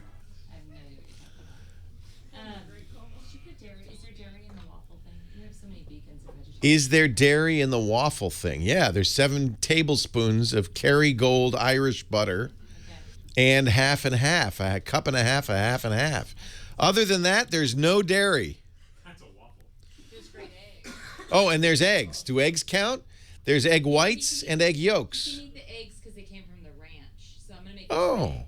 Make him some eggs and have some of that non-dairy bacon. Oh, you mean the Black Forest ham bacon? Yeah, that doesn't have any dairy in it. Just pig. So we're going to start cooking a little bit. Good. I didn't have lunch because I want to have some of that. Would you like me to make you a waffle? It's gluten-free. I don't. I'll pass on the waffle, but a bacon and eggs would be great. Yeah, thank you. If you got a moment.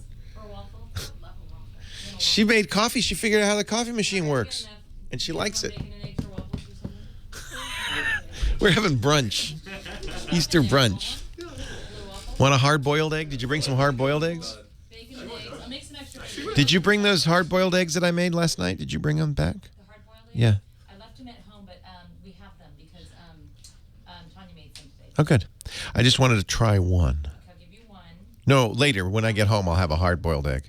I want to try one of mine because I want to see. I don't know if they're yours because we mixed them with Oh, you mixed them up.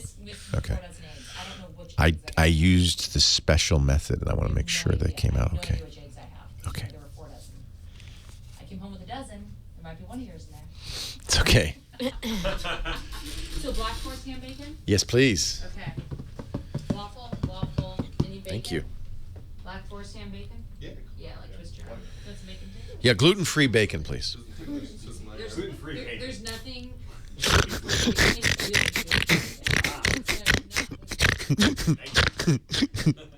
There's no nitrates either. We don't do nitrates.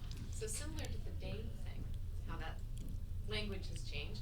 When the word president was chosen for our state, it was because the word had a very low meaning. It was somebody who presided over. Right, presider. They wanted it to be a word that didn't. As opposed to king or, yeah. Oh, that's great. So president was not in common use, or was, but it was in common use. somebody It like. would be like saying chairman. You know what I was thinking about? Right, chairman. You're chairman of the United States. Yeah. President's perfect because doesn't have a gender. It's perfect. But now president means so much more. Right. I was thinking last night why it's commander-in-chief. Oddly enough. Editor-in-chief. Editor-in-chief. That's right, editor-in-chief. Where does that odd construction come from? In-chief. Are you twit in chief? I'm Chief Twit. I eliminated the in. Because Twit and Chief sounds weird. I'm a Twit and Chief. That sounds like something from Pennsylvania. I'm in the Twit and Chief tribe. Why is it now? See, maybe if I search, because Wikipedia will surely have an entry. The etymology of commander-in-chief. And then as I was drifting on, I was thinking, is it commander and chief? No, it's in chief. But yeah, I didn't think of editor-in-chief. You're right. It is the person or body. Operational command is a practical term, often a country. It comes from imperator. I'm glad we didn't name the president the imperator. Nation's head. Yeah, but what? Okay, etymology. It's used everywhere. It's interesting. Albania. According to the Constitution of Albania, the President of the Republic of Albania is also the Commander-in-Chief. Could be like a commander, but not the chief, like commander, little commander. I don't think they have etymology here. Maybe if I search for... I'm sure the chat room is trying to tell me.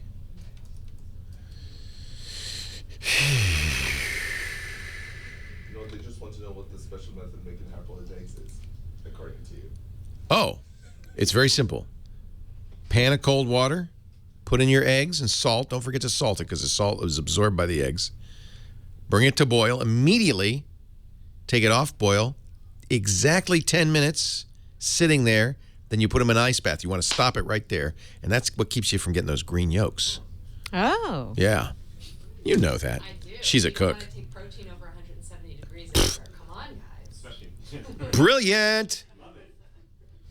Where have all the payphones gone? How does Superman change? What does he have to do it in public now? What else have we... now, maybe it's just Petaluma, because in Petaluma, and they even did this, they put a notice on all the mailboxes, so we're taking them out. Come to the post office. Are there... you live in Queens. Are there mailboxes in Queens? Yeah. Okay, they still have mailboxes. Because we don't have And where are you from? Denver, Colorado? Mailboxes? Yeah, actually on our house still. We live in a Well, your house will have a mailbox, but I'm talking about the big blue R2D2 things that say under penalty of law, do not, you know. How about Dublin? Do they have? They call them post boxes. And they're red. And they're green because it's Ireland. Red's the UK. That's Great Britain. Don't make a mistake. Oh man, you're in trouble now. And her name is Duffy. She should know better. 8888 Ask Leo. You're probably wondering what you've stepped into. Well, this is the Tech Guy Show, but we were pondering the fact that payphones have pretty much disappeared, but nobody needs one anymore. But what do you do if you don't have a cell phone? You borrow somebody's, right? You can do that. People are pretty good about that. Have you ever borrowed somebody's cell phone? Say, my cell phone's dead. Can I use yours? Right, because you don't pay. Nobody pays long distance fees anymore. Remember that? Remember when long distance was so expensive you'd have to say, I'm calling long distance. This has got to be quick. Now, you give them an area code. My phone number area code is a 302. And nobody goes, I'm not calling you. You're in Baltimore. They just go, okay, fine. Area codes don't mean anything anymore, except to Comcast. So why I have a 302 area code is because then I was able to get a great vanity number from Google Voice, and I could only do it in that area code. So I have a, I won't tell you because then people will call me, but but it's a good, it's a number. It's like 302 Leo Laporte, and but not that. That's too many numbers. But so I have a 302 number, and normally I don't have any. Nobody gives me a grief. I say, here's my number, and they say, okay, fine. They don't say, but wait a minute, you're not in Baltimore, because that's the area code for Baltimore. Except when you call Comcast. I cannot get customer service from Comcast because they give me the Baltimore office every single time. I'm not in Baltimore, but your area code says you are, so you're going to... And then I talk to the guy, he says, I can't help you because you're not in Baltimore. I was trying to tell you that. 8888 Ask Leah. Is there a party going on? There's always a party. I think they're making waffles in the other room. Who knew it was so joyous? We were talking to Clayton in Fullerton, and Clayton actually has a question. Hi, Clayton. Go ahead. Hi, Leo. My question is, Apache Open Office, do you think it's a good one compared to the Apple? Because Apple really isn't very good. So I don't... yes, okay. So there's free open source Office software. The one I recommend is split off from OpenOffice, which it's called LibreOffice. And that's only because when Oracle bought Java, they bought also OpenOffice, and then they kind of didn't do anything with it. So the folks at OpenOffice all quit, and they went off and they said, we're going to do our own thing. It's called LibreOffice. So it's a little more up to date. It is a free Office suite, admittedly not as polished as Microsoft Office, but it has all the same, parts. It has an Office, a word processor, a spreadsheet, a presentation manager. And I think they do a very nice job. It's free. It's open source. So if you want to use a free Office, this is kind of the one I recommend. LIBRE office.org. Now, on the Apple platform, they have a very beautiful and free Office suite called iWork. And that may be a better choice if you're on a Mac or an iPad because you've got it for free already. Pages, Numbers, and Keynote. But if you're on Windows or you're on Linux, I think LibreOffice is pretty nice. Terrific. Okay. Thank you much. Thanks for the call. I appreciate it. I think Watch open up phone booths. Yeah. Here's the phone booths. Take care, Clayton. Bye. Bye-bye. Lawrence, Garden Grove, California. Leo Laporte, the tech guy. Hey, Leo. Thank you for taking my call. Thank you for calling. I have just had a Windows MacBook Pro being built.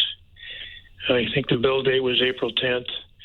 I wanted to find out, I want to run Windows Ultimate 7 parallel with the Mac operating system, and they showed me a software product called Parallels 9. Yeah. So there's two ways to run Windows on a Mac. And by the way, Walt Mossberg, when he was reviewing the MacBook, said this is the best Windows machine I've ever used. Because now that Apple uses Intel, it's using kind of stock off-the-shelf type parts. It actually runs Windows just fine. So Apple provides a way to run Windows with the operating system called Boot Camp. So when you get your new Mac, you'll see there's a Boot Camp assistant on that. You can run it. Now, I would do it early because then you haven't put a lot of stuff on the hard drive. There's more space on the hard drive. So when you run it, it takes part of the hard drive, and you say how much. I'd say 10 gigabytes is probably okay. Depends on how many Windows apps you're going to be using. 20 gigabytes. Depends on how much hard drive space you have. But you're going to partition off part of that hard drive. And then, but you need to have a Windows installer. Then you can install Windows in there. Apple will make a disk with the drivers, because the drivers are different because it's Apple hardware. So it'll make a special drivers disk for you.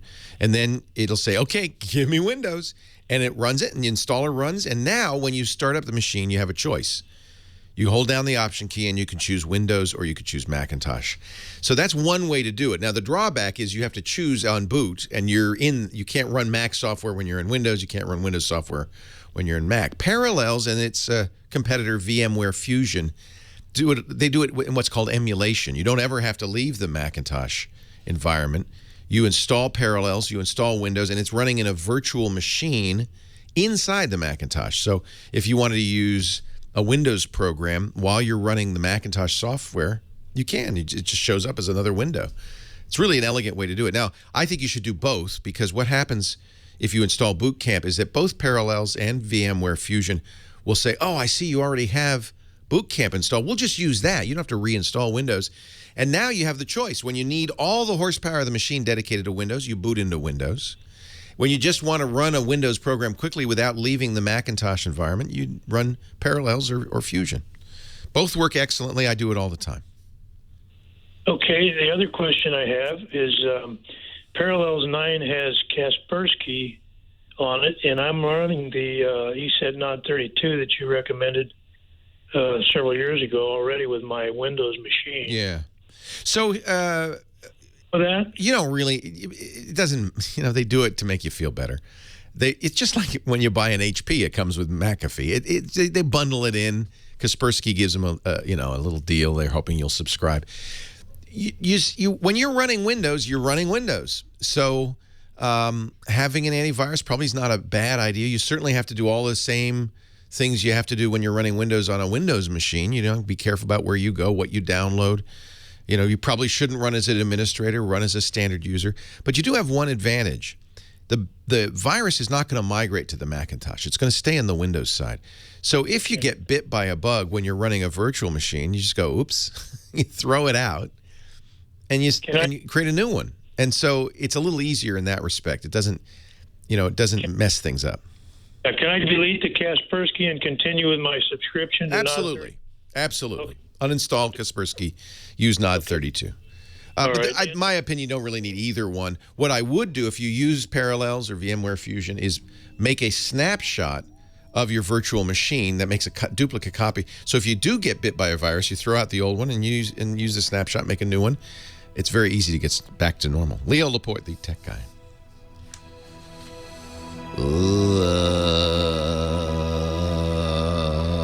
And yeah, I didn't mention VirtualBox. Should have. There's a free version from the fine folks at Oracle.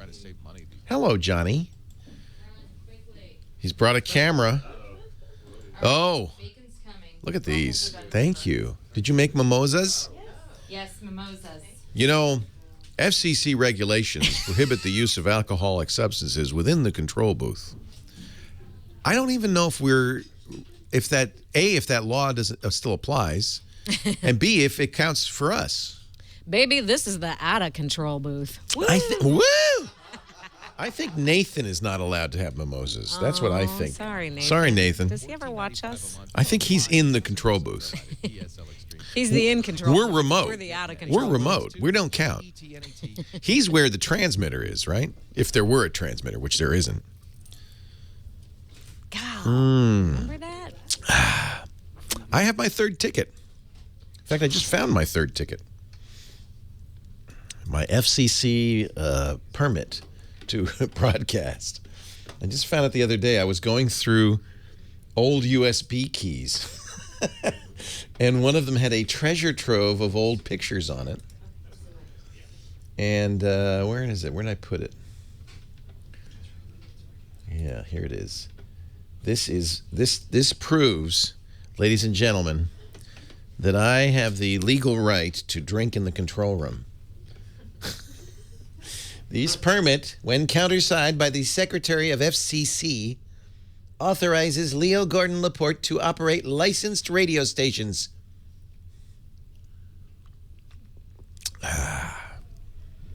This is from 1981, so mine actually that's my renewal. It's not the original. The original was from 76. I was going to do an ad, wasn't I? How is that waffle? Let me know, because that is handmade with love and apparently a lot of maple syrup. Doused. Yeah, good. Is it light? Is it fluffy? Is it light? You know why? Because I folded in egg whites. That's the trick. And I tried a new technique of separating eggs that I found on the internet. He needs that, huh? Digital separation. No, it was. I keep seeing it on Google Plus, so I thought, you know what, I should just try it. Because normally you just go, it's easy. Let me show you. Let's see if I can find it. It actually worked, but it's kind of a lot of work. Is it a life hack? Yeah, it's a life hack. Yeah, there's a lot of them. There's a lot of them. There's a lot confusing ones. This is on YouTube, ladies and gentlemen. I don't know if this is it. Oh, first of all, this is an ad, right? Is this an ad? Looks like an ad, doesn't it? First thing you'll need is... It's not an ad. Some eggs. Wow, this guy's getting 2.5 minutes out of this. Now, what most people will do... Now, by the way, this is... They'll just go ahead and crack the egg on the lip. Don't of do whatever bowl that. they're using. You should The just problem with this smash is it to drive on the shell table. fragments into the white where they're hard to get out. Exactly. It can also cause too much damage to the It shell. causes too If the much. shell is So damaged listen, too much, watch. It just leads to a He's big going to sticky smush mess it on the table. You that think I'm won't joking. properly. The easiest and safest way to crack an egg is to always crack it on a flat surface. It is. Keep your first bowl right next to you so that you'll have somewhere to put I the was egg. told this by a chef, because it doesn't get so Just much of use the a light tap. salmonella in the egg. But my feeling is if you're eating eggs with salmonella, stop. That seems like the best advice, Now but the eggs cracked, Salmonella and we're are ready to horrible transfer to the bowl. guests. terrible.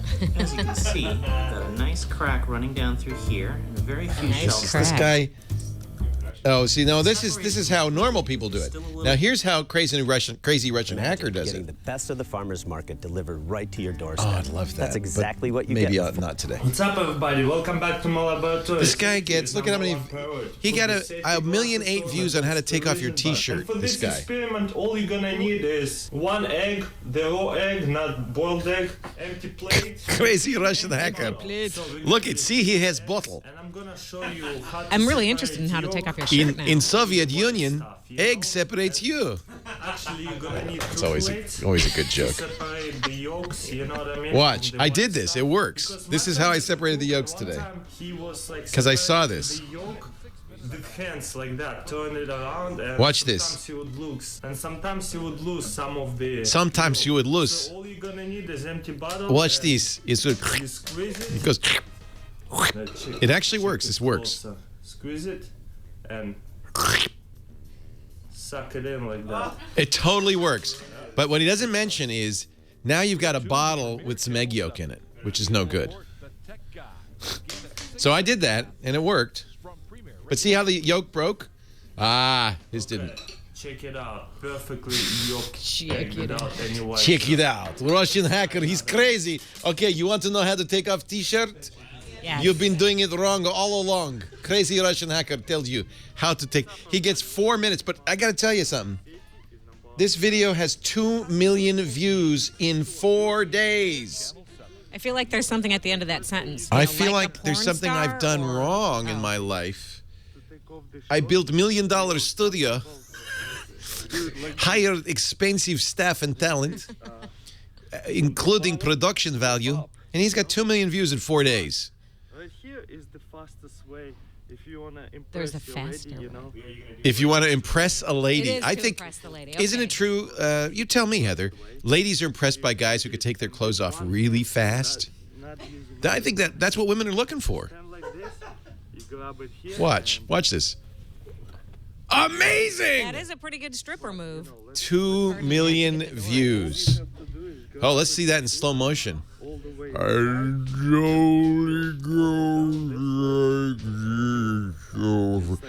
The ladies will love you. And then you throw it on ground like you don't care. After you practice, What is it with Russians and taking their shirts off? like super fast at it. Very cool. We don't do that. I'm mostly Swedish. I can too. Look at that. Don't you? 2 million views. This is what's wrong with modern society. Let's do one more. It doesn't, I can tell you, if any portion of your anatomy is too big, it doesn't work. Alright guys, that's pretty much it. That's why I wore a shirt today. Yeah. It's too many cameras. Uh-oh, Leo's gonna do it. We should make a video of that. I should do it. American hacker shows how to take off t-shirt. I learned this trick from Vladimir Putin. The ladies love it. Leo, we have to go. Is this a good time for us? Come, yeah, but you know, be oh, geez. Sorry. It's 2 minutes or? Come over back here. Can we get a picture taker, please? Leo Laporte, the tech guy. Will begin in 6 minutes. Sorry, we're gonna go fast. I'm so sorry. We were having fun. Sit on the ball, Amanda. Okay. All right. All right, this is just the two. Just Okay. I'll do you. Okay. There we go. I'll do most of the test now. No! Americans know how to take off faces fast. There we go. And you know, so. She has very large hat. Okay. Thank you. Very small head. I think if this was, we were supposed to do it this way. Wonderful. His head's a lot bigger than yours. It is. It's full of brains. That was a genius. He's a genius. Oh, so is she. That's another reason why we're waiting to have children. Big head. Have to decide. Leo.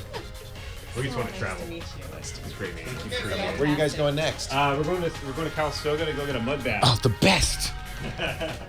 You should have asked me. I know all about mud baths. I'm the king of mud baths. We're going to Golden Haven, so I'll tell you how it is. Thank you so much. Take care. Take care. Well, hey, how are you today? Leo Laporte here, the tech guy. 8888 Ask Leo is the phone number from anywhere in the U.S. or Canada. You give me a ring, we'll talk high tech. 888-827-5536. We were talking before, during the news at the top of the hour, we're talking, Heather and I, about this video on YouTube. This guy, crazy Russian hacker, has 1.5 million subscribers. And, you know, this is the thing that I don't get about YouTube. If it's possible to be very successful on YouTube, and I don't understand why. So not only does he have 1.5 million subscribers, which is a large number, his most recent video, which he put out 4 days ago, has 2 million views in 4 days.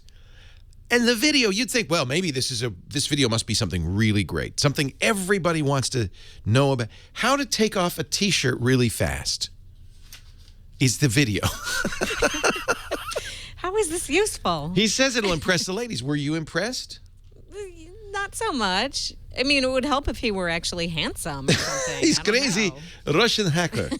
He says you take. Well, no. Okay, so I'm trying to analyze this because I'd love to, get on this gravy train. Frankly, Thank you. Right? 2 million I think views. It's the accent. This guy has made thousands of dollars from this video. Is it the name Crazy Russian Hacker? I think that's partly it. Maybe. He titled it. Now that you learned something from this, he titled it "You've Been Taking Your T-Shirt Off Wrong."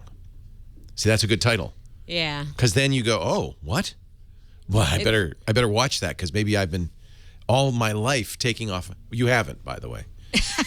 But it's that bait. But How it can I is improve bait. my It life, makes you or want to what see am I it. missing? And so I'm going to the video, and he's got an ad right at the front. These pre-roll ads.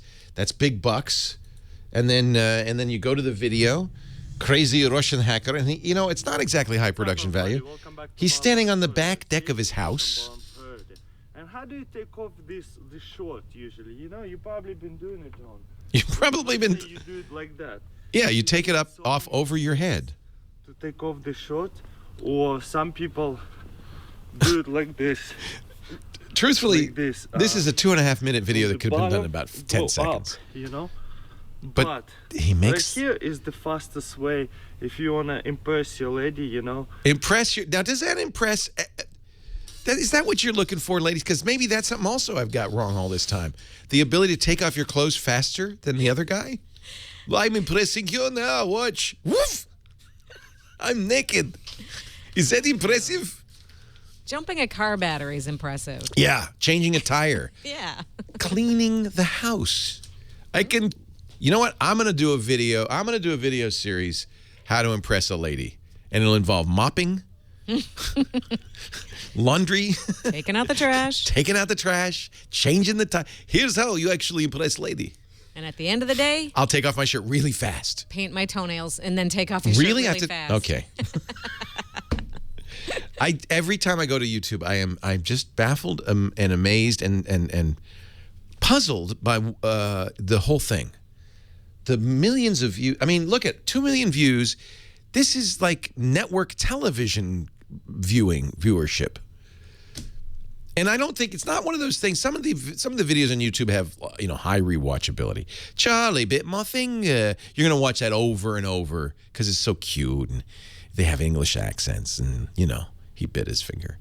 But this, you see it once. I don't think you go back and say, let's. I want to show you this Russian guy who takes off his T-shirt really fast. I don't think rewatchability is the key. I think he actually has 2 million views, 21,000 thumbs up.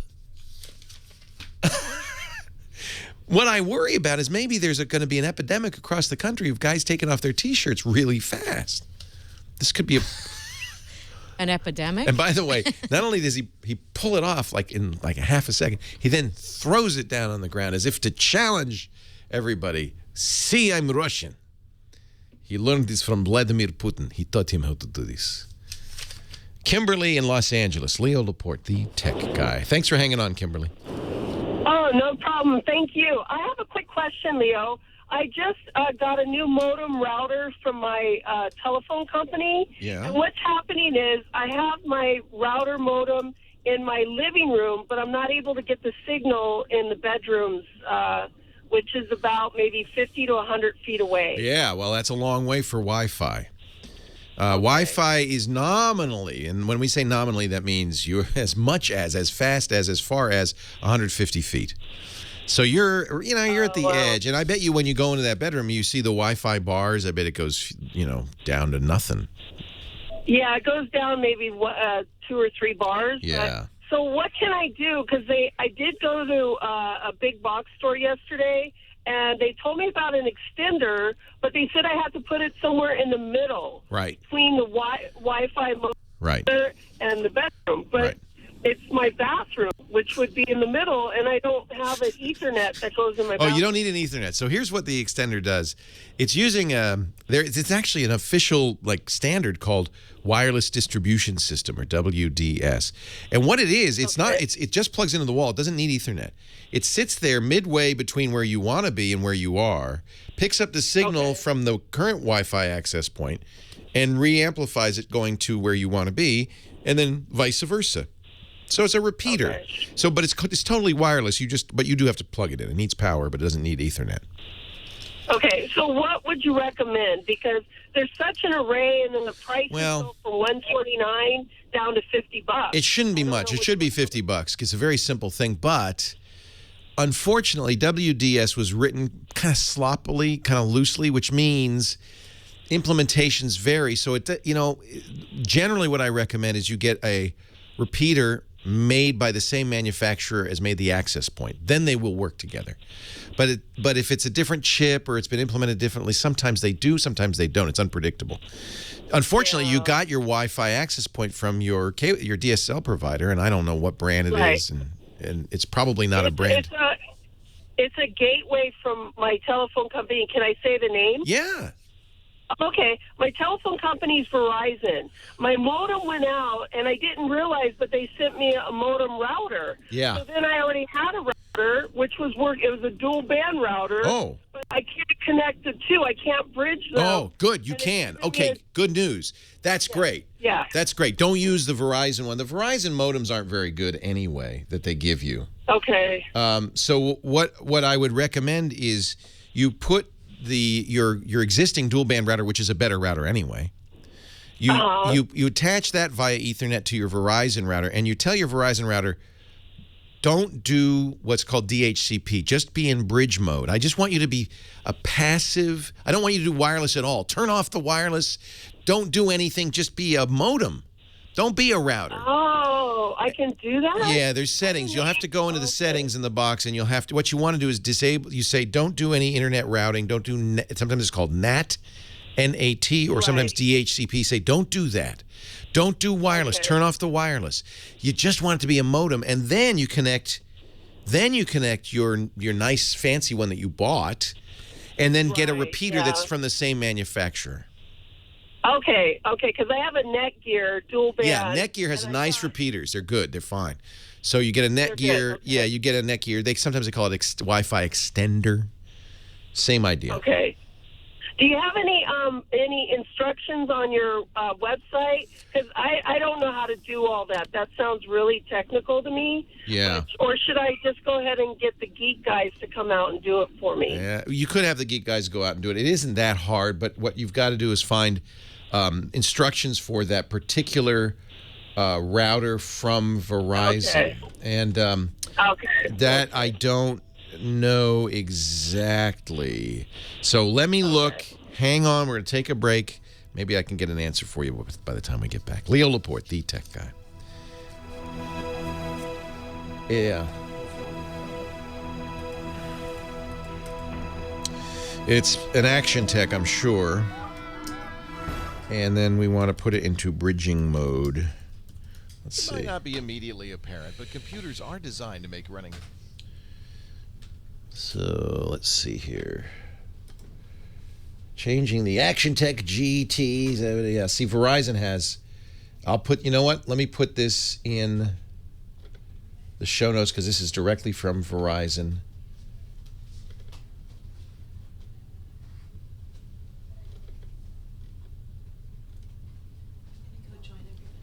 Okay. But I don't know if I can handle everything. Here, let me get the door for you. Let me get it. You got it? Okay.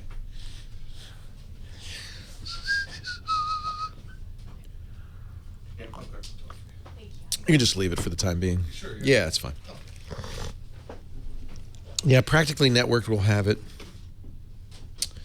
I think Verizon's equipment is almost always Action Tech. Let me put this in the chat room, and you can add that to the.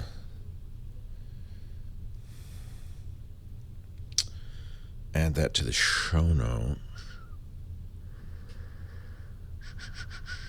I'm sure if you Google it,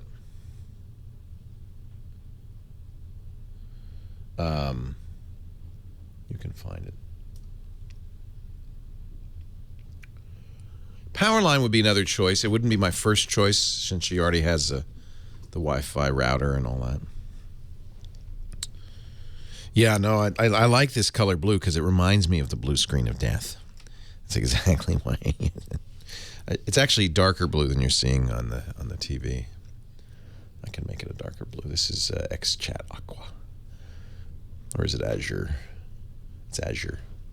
XChat Azure. So James DeRuvo, who's the show notes guy, first line of defense show notes guy, was a producer for another tech show in Los Angeles, John and Ken. I think it's John and Ken, for years, and then they went out of business or whatever. And he called me, and I said, "Well, you know, I don't have any work for you, but if you want to take the show notes," he said, "Okay." So James does that, and then I have Mark and Mark. Thanks you, James. John and Ken. John and Ken are in KFI. Mark and Mark at KBC. That's it. And so James does it, and then Josh is a staffer. And he got his job pretty much the same way. Josh, I knew Josh for a long time. He would be in the chat room, and he said he was from Holland. So I thought he was Dutch, a little Dutch boy. Turns out it was Holland, Michigan. I really didn't know that. And then we were in Detroit, in Dearborn, signing autographs. We did a show in Dearborn, and we did a meet and greet. And he came up and he gave me his resume. He said, and I'd been talking to him for years, and he knew he was working at a radio station there and stuff. I said, you and Vanessa want to relocate? He said, yeah, we really would. I'd love to. So I don't think we gave him a job right away. I think a year later or something, we decided to get a full-time tech guy. So, Kimberly, I've been checking, and my guess is you have an Action Tech router. That's almost always what Verizon provides. And I've put in the show notes at techguylabs.com a link to the Verizon support page. It tells you how to put it into bridge mode. Oh, thank you so much, Leo. You're awesome. So once you do that, you're going to wire your old router, your Netgear, into it. It's going to be just the modem like it used to be. Okay, cool. Thank you so much. You're welcome. That's I think the best way to do it. Action Techs are okay, but I like to control my own router. It's routers. It turns out, by the way, we were talking about Heartbleed. Many routers are susceptible to Heartbleed. Who knew? The problem with routers is they're cheap consumer-grade stuff, and it's not worth the company's time and money to update them. So when there's a big flaw, and there have been many in these internet routers, they often don't fix them. In fact, they rarely fix them. It's very rare. So there are massive bugs in many Linksys routers, the most popular router, that allow bad guys to get through your password and all sorts of just terrible bugs. And, Cisco, which owned them, and now, of course, Cisco sold Linksys off, but Belkin now owns it. But they said, I think it's Belkin. Somebody bought them. They said, just buy a new one. So sometimes what I recommend is that you buy a router that you can install third-party firmware on, and there are some of these.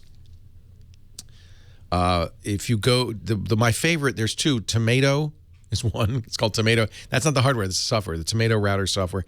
And DDWRT is the other. I'll put links to both in the show notes. But if you go to dd-wrt.com, you can actually see which routers can be upgraded.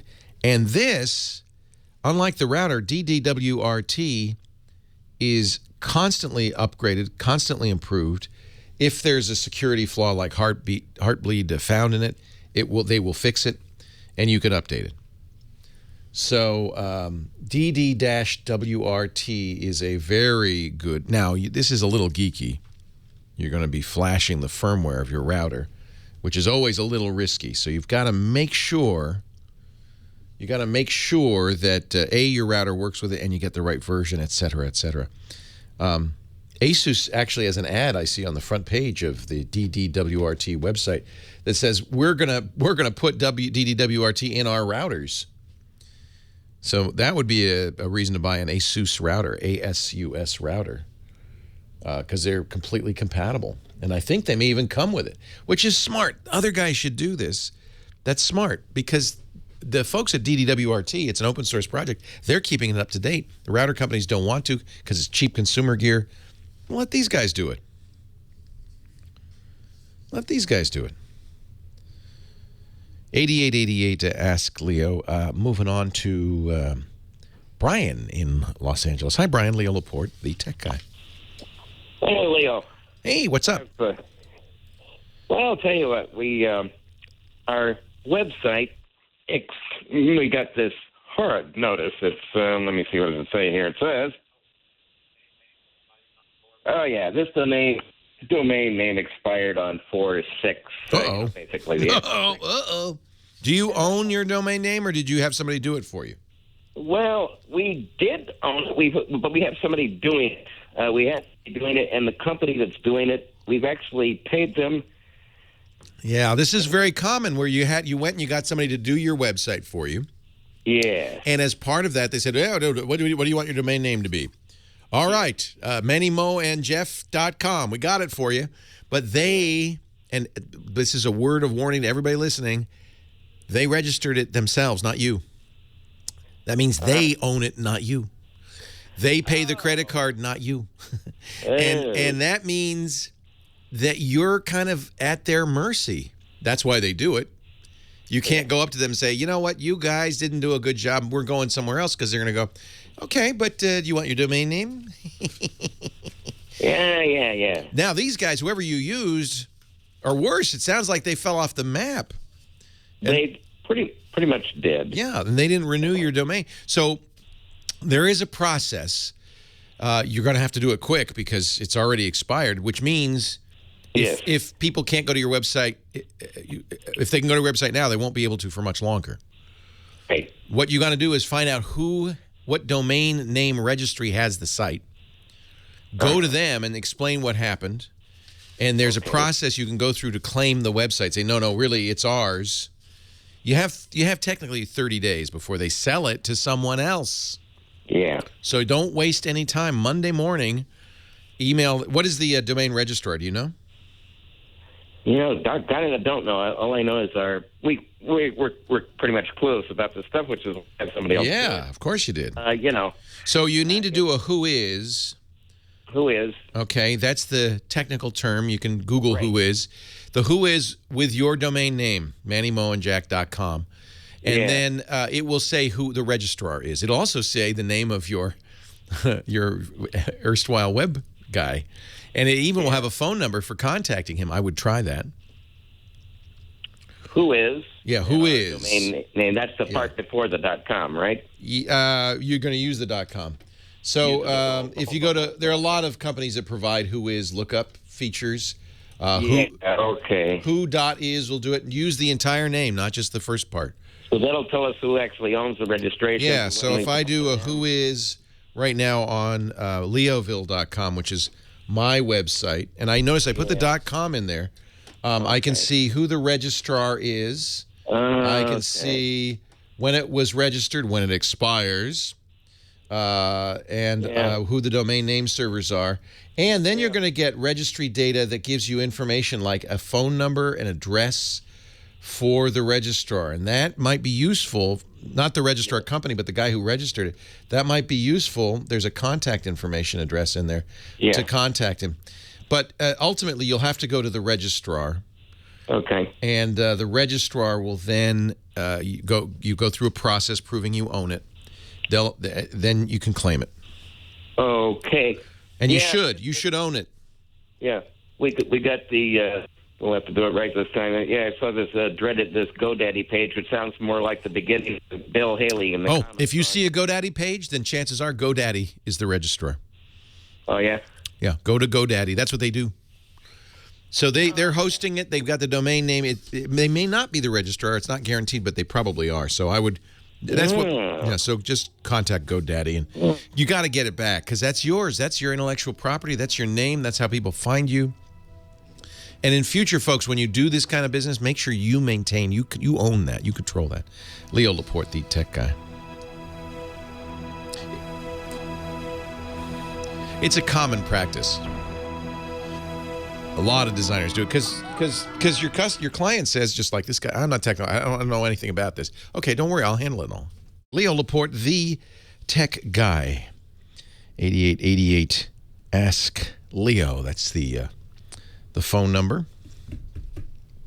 Help me here, Heather. Did I say I would do something in the break and I've forgotten? I feel as if there's something I've left hanging. Well, we discussed speaking with Steve in Canoga Park. Well, let's do that. Yeah. Let's do that. And then it'll come to me. I'm sure the chat room will say, Leo, you promised you would do something. I don't remember. Hi, Steve. Leo Laporte, the tech guy. Hi, Leo. I'm a great fan of yours. I try to listen to your program every Sunday on my internet. Yes. But I don't understand why it is so difficult for me to tune in internet stations. I go to the internet. I Google a particular station. That's somehow down in the. I find something. I get the page up. I click here. I go there. I scroll here. I scroll there, and sometimes I just have to give up and start all over again.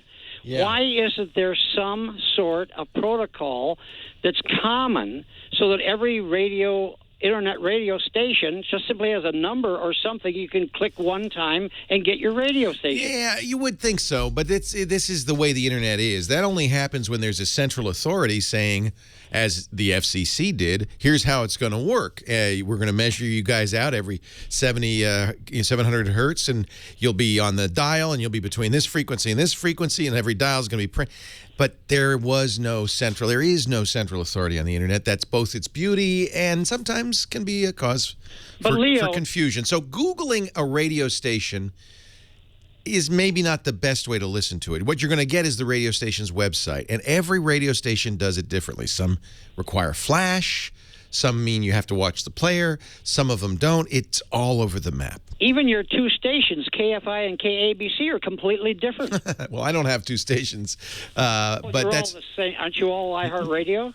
Well, okay, so that is one solution, and that is a very good solution, and that was a solution that Clear Channel, which is one of several radio companies in the country, there are only a few anymore, Clear Channel decided that they would create a website called iHeartRadio, and you can go to that website and do the search there, and that should make it easier to listen to the stations that are part of iHeartRadio. Not every station is, because it's only Clear Channel stations, right?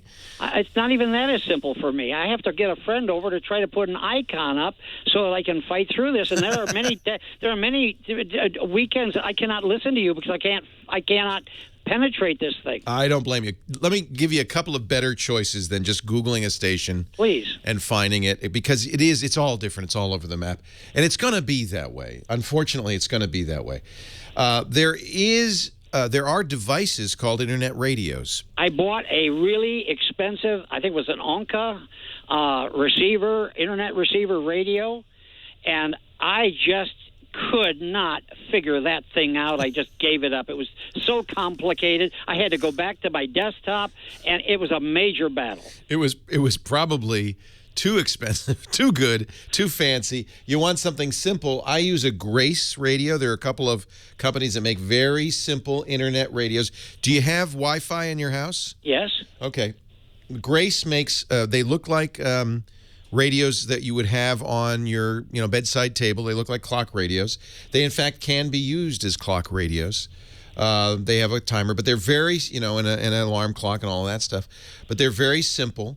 I use the Mondo, which I really like. In fact, I gave my mom one. That's $179. That's one way to do it. And what this uses a service called Receiva. And what Receiva does, Receiva is kind of cool, RECIVA.com. What Receiva does is it's a directory of all internet stations. In fact, it might be a good idea if you want to use your computer to use Receiva. Now, not every station's on here because many stations don't want to participate in any central organization. Would you give me that again, please? Yeah, RECIVA. IVA? Yeah, RECIV as in Victory, Alpha. .com? .com. Okay. That's a radio directory site that has more than 30,000 stations on it, worldwide. Now, I use this in conjunction with the Grace Mondo radio. You could set up a Receiva account, pick your favorite stations, just like your friend did with the icon. Pick your favorite stations on the website. It then automatically goes into your radio once you log into the radio. We only have to do that once on the account. And then all your favorites will be on your radio, which is nice. Is this something you have to pay for? Is nope, a subscription it's free. Uh-huh. Now, there's also... if you have a smartphone, a great smartphone app. Receiva has theirs, but I like TuneIn Radio. It's on the smartphone. It's on iPads. I really like TuneIn. It's also basically the idea. They're trying to make this easier. They understand it's crazy because there's 100 different ways of doing it.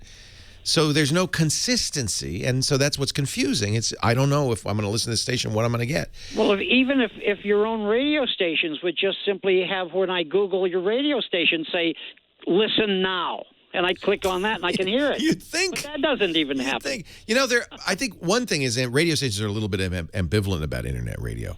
Think about this. Now, a radio station spent a lot of money building an antenna, building a transmitter, a studio. They paid a lot of money to the federal government to get a license. They have to renew that license every few years. They have to maintain public records. It's a lot of trouble to be a broadcast radio station. And then you don't even want to use it. You just want the stuff that comes out of that radio station over the internet. But isn't that their goal? Well, it isn't because they spent so much money with this other stuff. And by the way, one of the nice advantages about having a transmitter and a tower is if 1 million people listen or everybody in the world listens, it costs them the same. The power bill does not go up. On the internet, every single person costs you a penny or two. Really? Because when you're listening on the internet, you're in effect downloading the audio from that radio station. So what happened when we first started doing this is radio stations got big bills. And they said, what are you talking about? Well, you're very popular. $10,000 a month? What are you, crazy? So for instance, one of the things Clear Channel does, the company that owns this show and owns many of the radio stations this show is on, is they block international listeners because the international listeners aren't going to buy anything the advertisers advertise, right? So they can't they can't use that big word monetize. It's all about money, baby. They can't monetize their internet stream outside the U.S., so they don't allow it. That's why I can't get KFI out of the country. Exactly. Yet I'm coming back, and Exactly. It seems like to me, they're shooting themselves in their own foot. Well, you know, this is why there's a big debate going on in radio. When I go to radio conferences, this is exactly what I tell them. I say, you guys got to figure this out because there's a lot of people like Steve out there who want to listen.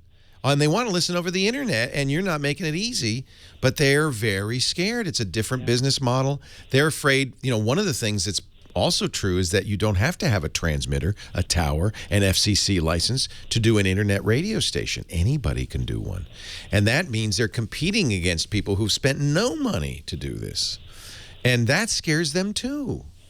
They don't have any requirement to the FCC to have a public file on record. They don't have to do it. Do we have time for one more question? Sure. While I was on hold, my wife tried to activate a credit card. And the same thing happened to me once before. While you're on hold, or somebody hijacks the call. For instance, you call the 800 number, you're calling the 800 number for Bank of America customer service or something like that. Yeah. And you get hijacked into a mass marketing company. Yeah, guess who does that?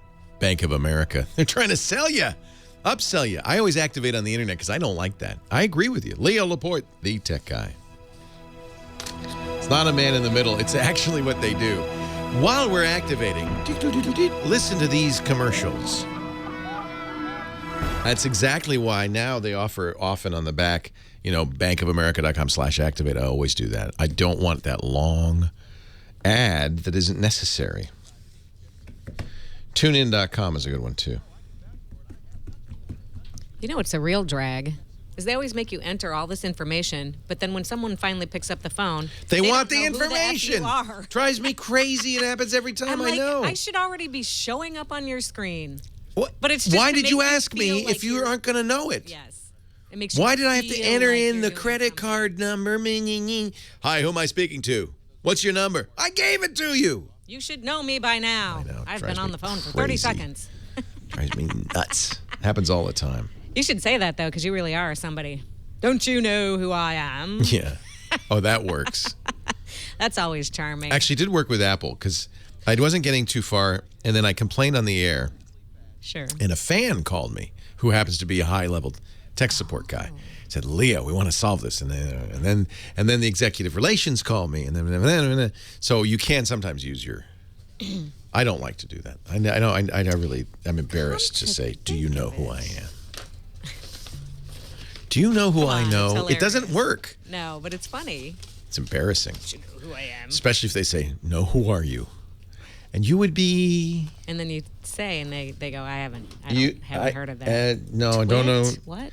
Well, what I usually say in that case is, well, I host a nationally syndicated show on technology, heard on 200 stations across the United States. Over 1 million people listen every weekend. Those people are going to hear about what happens here today. Now, do you know who I am? No, I never do that, but I should. That would Does work. it matter? Yeah. I have a very special set of skills. Come to think of it. That's what I should say. I will hunt you down. Leo Laporte, the tech guy. 8888. Ask Leo. I tell radio stations all the time, you know, what business are you in? You need to understand what business you're in.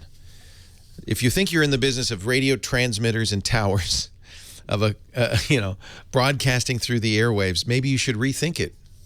What you're in the business of, same business I'm in, creating content that people are interested in, that people want. In some cases, it's ad supported. In some cases, in the case of public radio, it's donation supported. But the business is to get the content out there, and the internet is an even better way to do it. Most radio stations get that now. I really think that the era of them not understanding or kicking and screaming, that's over. They know they need to be on the internet. They want to reach their audience in any way their audience wants. That's the right thing to do. And we just have to figure out the ins and outs. And that's, you know what, we're in interesting times. The world is changing. The internet is changing everything. How we work, how we play, how we buy, how we communicate, how we worship, everything. And so we're all figuring it out together. There are going to be some disruptions, some weird discontinuities. But you know, in the balance of it, it's all pretty exciting, pretty good. You can listen to radio stations all over the world, any kind of music you want, any kind of talk you want, any information. You want to hear, what they're saying in Turkey, on Turkish radio, about the Turkish protests, you can go and listen. You don't need a shortwave radio. When I was a kid, I loved it. In fact, it's probably kind of one of the reasons I got into radios. I had a shortwave radio, and late at night, I loved tuning. And finally, you'd hear Russia. You'd hear somebody talking in Russian. That's so cool. Around the world. I really thought that was neat. And kids today don't do that. They just go, oh, yeah, well, I'll just type in that call letter, and it's on the internet. And by the way, the quality is phenomenal. I'm a big believer in radio, and I do think that there is something wonderful about just the human voice coming through the airwaves. It's great for music too, coming through the airwaves. But I love voice. I like the voice the best. Telling stories, you learn, you communicate. You've got a friend, and they may be across the world, and they're coming through the internet to you, and it's just great. And I think this is, believe it or not, and I think radio people for a while thought, oh, our business is over, right? We're going the way of the dinosaur. No. If you understand what your business is, maybe the business of radio towers and transmitters isn't so hot, but the future of voices, of human voices telling stories, communicating, coming into your home, your car, coming into your life, that's been better than ever. With podcasts and streaming radio, and it's just exciting. All right, now Mike in Denver. I'm horrified, Mike. Your account got hacked? Yeah, I'm thinking it. What happened? It just started just earlier this week. All of a sudden, everybody in my address book is just getting blasted with emails. Okay. Now, I imagine the first thing you did was you went in and you changed your password, right? Yep, I already did that. And are they still getting the emails? I just got one from a buddy of mine. He just said I seem to be getting this every day. Is the email personalized like it's from you, or is it just spam mail that seems to be coming from your address? It has my name on it, and what I looked at one of them. Actually, it emailed me too. Yeah, but it comes from Jerry at AOL.com. But does it say, "Hi, this is Jerry," or in some way in the body of the message say anything identifying? No, it just says hi, and it has a link. It's just a Viagra, yeah. So here's the thing. You don't have to be hacked to have this happen to you. It actually happens to all of us. Okay. Spammers don't use their real address in a return box, of course. So where do they get the address they use? Because you have to have a return address. They get it from the list that they're using, and they pick a name at random, and they might use it for 10,000 emails, and then they go to the next name. And so so if this goes away, it's probably that.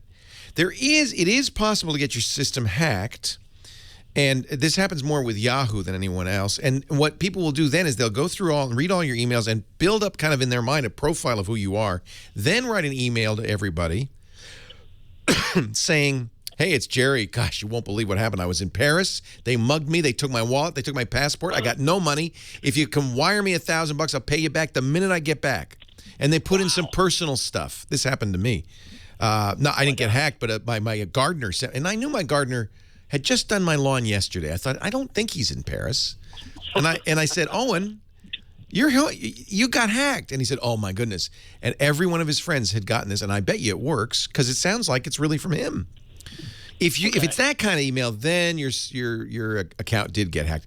But the spam mail, probably not. You changed your password. Do you notice anything else going on with your AOL account that seems odd? No. In fact, what I did was I used your advice from last week's show. I generated the password from LastPass. Yeah, good man. Always a good idea. I did all my accounts, as a matter of fact. I took them all out. That's great. Now, there is one other possibility. In the old days of PC viruses, like Melissa and others, that was the first thing the virus would do when it got on your computer. It send itself out to everybody. But there isn't a virus attached to these emails. It's just spam, right?